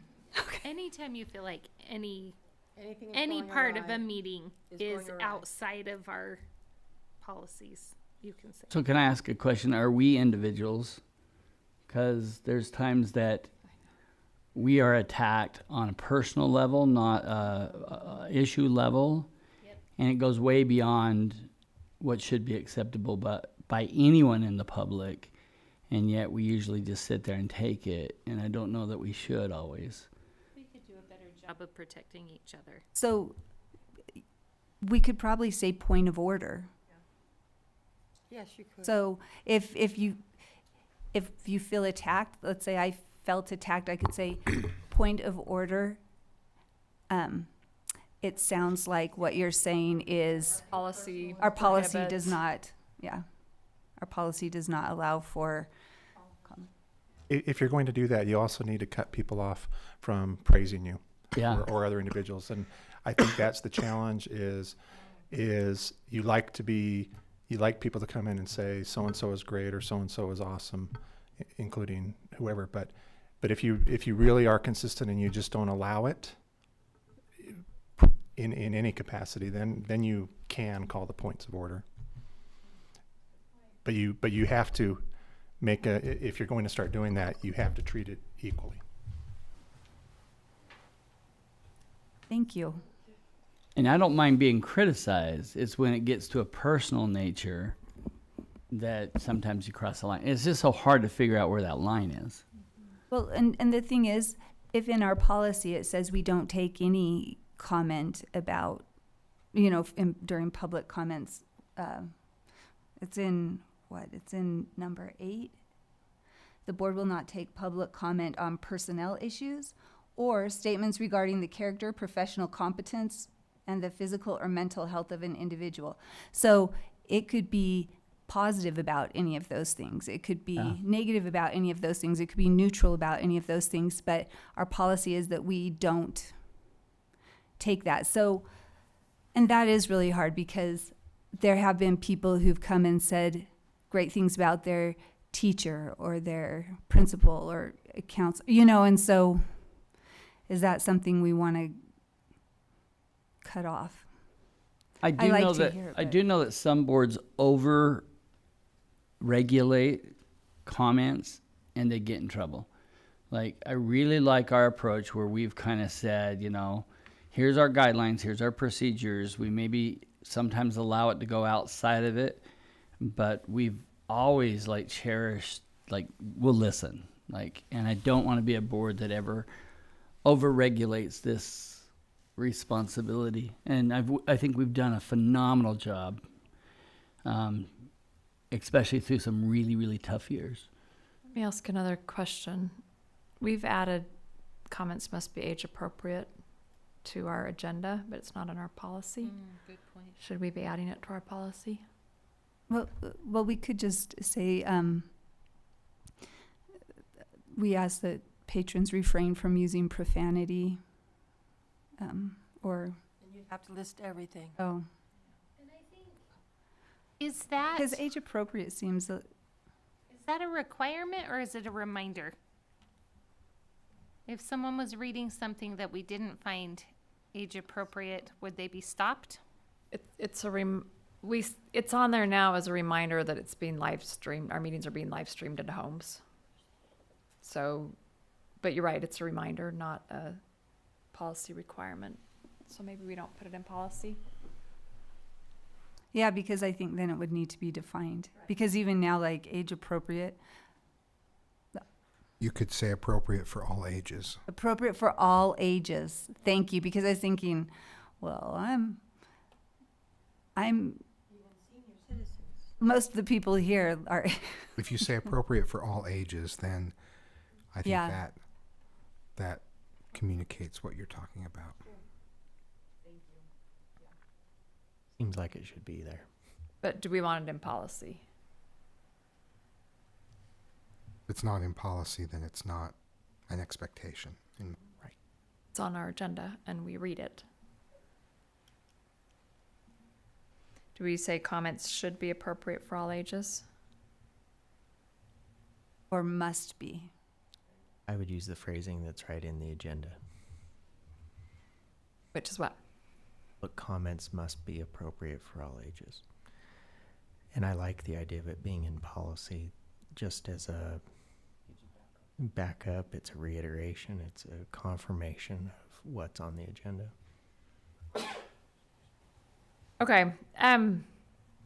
I will work with Mr. Van Komen on the wording of some of these changes, and we'll bring it back to our next study session. Okay? I mean, eventually to make these changes, we'll have to vote, so there will still be opportunity to And change hopefully we these. have our other two members here. Okay. Okay, committee reports, facilities. Yes, may I have Mr. Thomas come to the table, please?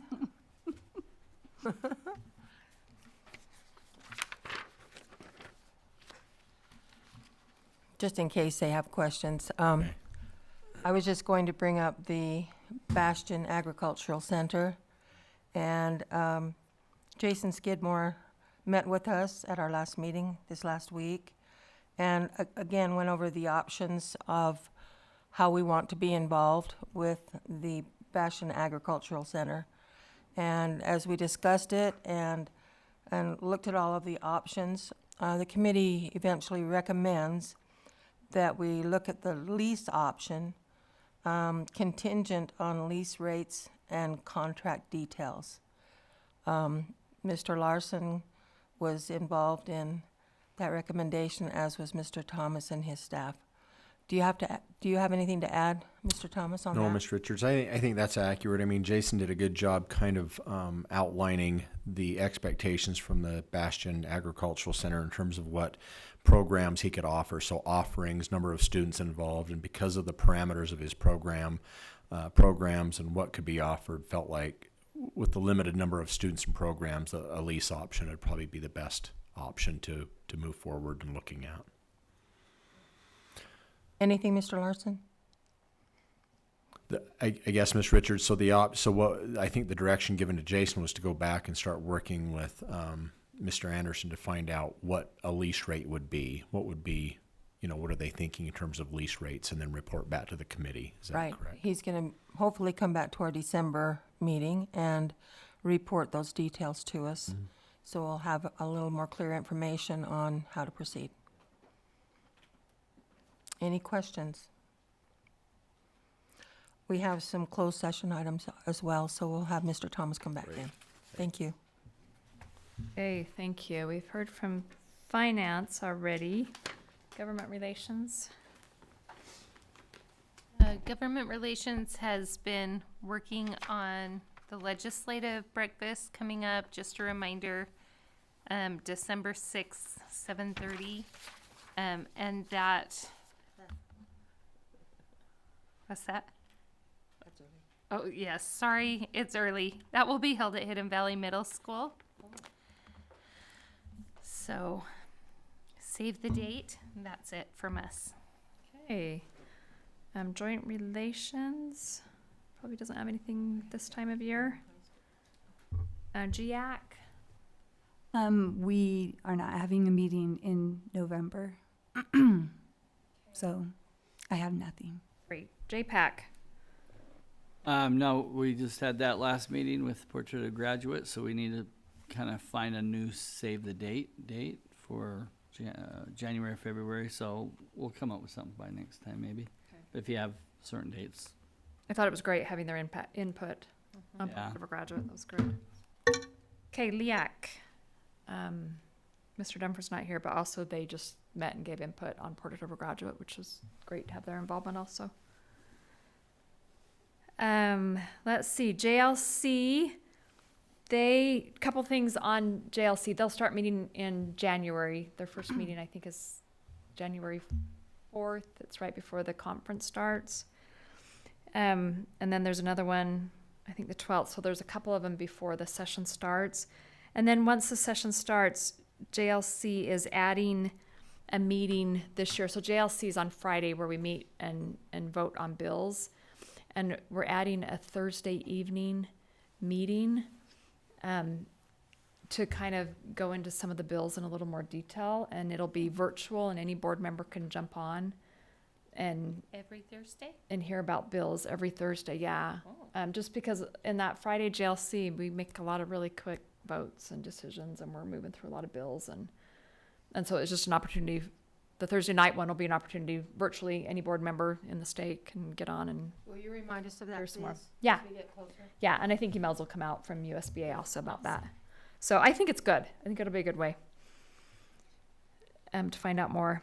And it's nice that it's not in the middle of a work day too. Yeah, So yes, maybe more people can, that's a good point. And we don't have to travel. Mhm. yeah. Yeah. And then if you're on and you have opinions, you can let the board member that's going to vote at JLC know in advance, which is a good benefit too. Okay, Jordan Education Foundation Christmas for Kids is coming up. It is Saturday, December 9th. All of our school administrators, this is for secondary students, so middle school and high school, and our school or is it just middle school? Anyway, yes, it's high school too. Anyway, our administrators are busy, submitting the names and getting the students lined up for that. The foundation does need donations and chaperones, and you can go to the foundation website to donate or to sign up to chaperone. And if you've never chaperoned before, I highly recommend it. It is a great opportunity. Okay, PTA. Met with PTA today. So they're just looking at potentially making PTA membership a part of registration, that people have the option to do right then. Nothing much more to report there. Okay, thank you. Salt Lake Academy. Nothing to report. All right, Parks and Rec. I love this part. Okay, so we I went to the Salt Lake County Parks and Recreation Board meeting last Wednesday, and Martin Jensen presented about the My County Rec Pass, which is on the list for the budget to be approved by the county council. And what the My County Rec Pass is, it's a free pass for resident students between the ages of 5 and 18 of residents of Salt Lake County, and it would give these students or these kids entry into any county recreational facility, and it would be paid for with the TRCC revenue funds, which and TRCC is tourism, recreation, culture, and conventions. So it would be paid for with tourist money, which I think is awesome. I love this whole idea. And another thing that with the board, I went to an open house for the Bingham Creek Trail, which is an amazing thing. I think it's amazing because it would go through West Jordan, and it provides some east-west connectivity and trails, and it would start at the new Bingham Creek Park and go to the Jordan River around by where the Water Conservation Garden Park is. And I think as this trail is developed, it will really benefit the families and students in the Jordan School District, especially in West Jordan and South Jordan. So So potentially we could have like our sports teams and that use the county facilities. I don't think it's like that, because our sports teams would require like the lanes. Do you know what I mean for swimming? Oh, that's swimming, but like if I could take my basketball team over there, I could take my lacrosse team over there. Probably. I mean, you'd need to pay to get in. Well, yeah, I don't have a team, but I'm just talking about the youth at our schools could organize and do their If they activities wanted there. to. So if there is a group of kids that said, You know, we want to shoot baskets in an air-conditioned gym in this summer instead of at the park. They could go Because we shoot offer baskets. so many programs in our school that sometimes they have a hard time finding place in our schools to participate, but now they have the county facilities they could use. Well, it hasn't been approved yet, Oh, it but hasn't been it's on. I don't know exactly how county government works, but it's on the list. Okay, thank you. Utah High School Activities Association. And welcome back, Mr. Dunford. I've been attending region meetings this week, and we have our big Utah High Schools meeting on Thursday all day. So I'll have more after that. Okay, good luck. Thank you. Mhm. And then Utah School Boards Association, just a couple of things. If you're working on the Master Board Award, that is due on December 1st. And if you have any questions about that or need help getting access to that, let me know. This year, I have access to see who's completed it, so I'll check back with you. If you've completed it and the system isn't registering, we're going to take care of that this year and make sure you get credit if you do it. Okay. Do sign up for your login early. It took like 3 weeks for mine to come back after I emailed. Yeah, let me know. If you need any help, let me know. It's And already too late to be early. I'll troubleshoot Yes. it immediately if you Just need saying help. start now because it took a hot minute for mine to come back. Wow, that's not usually the case. Let me know and I'll step in and It came. fix it this I'm time good. around. Okay. Almost done. I think that's everything on USBA. Just the annual conference is coming up January 4th through 6th. Okay, are there any other board reports or comments? Dr. Godfrey, do you have something?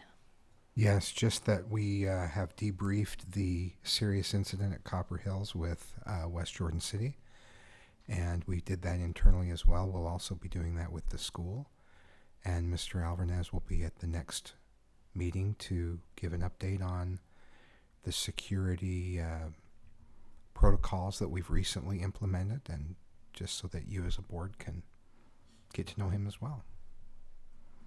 And we'll continue to talk about health and wellness and security on a regular basis in our meetings as well. Okay, thank you. That is the Did you end of. report the trip to Apple? No, Oh, go ahead. I was not there for the whole of it, so why don't you take it?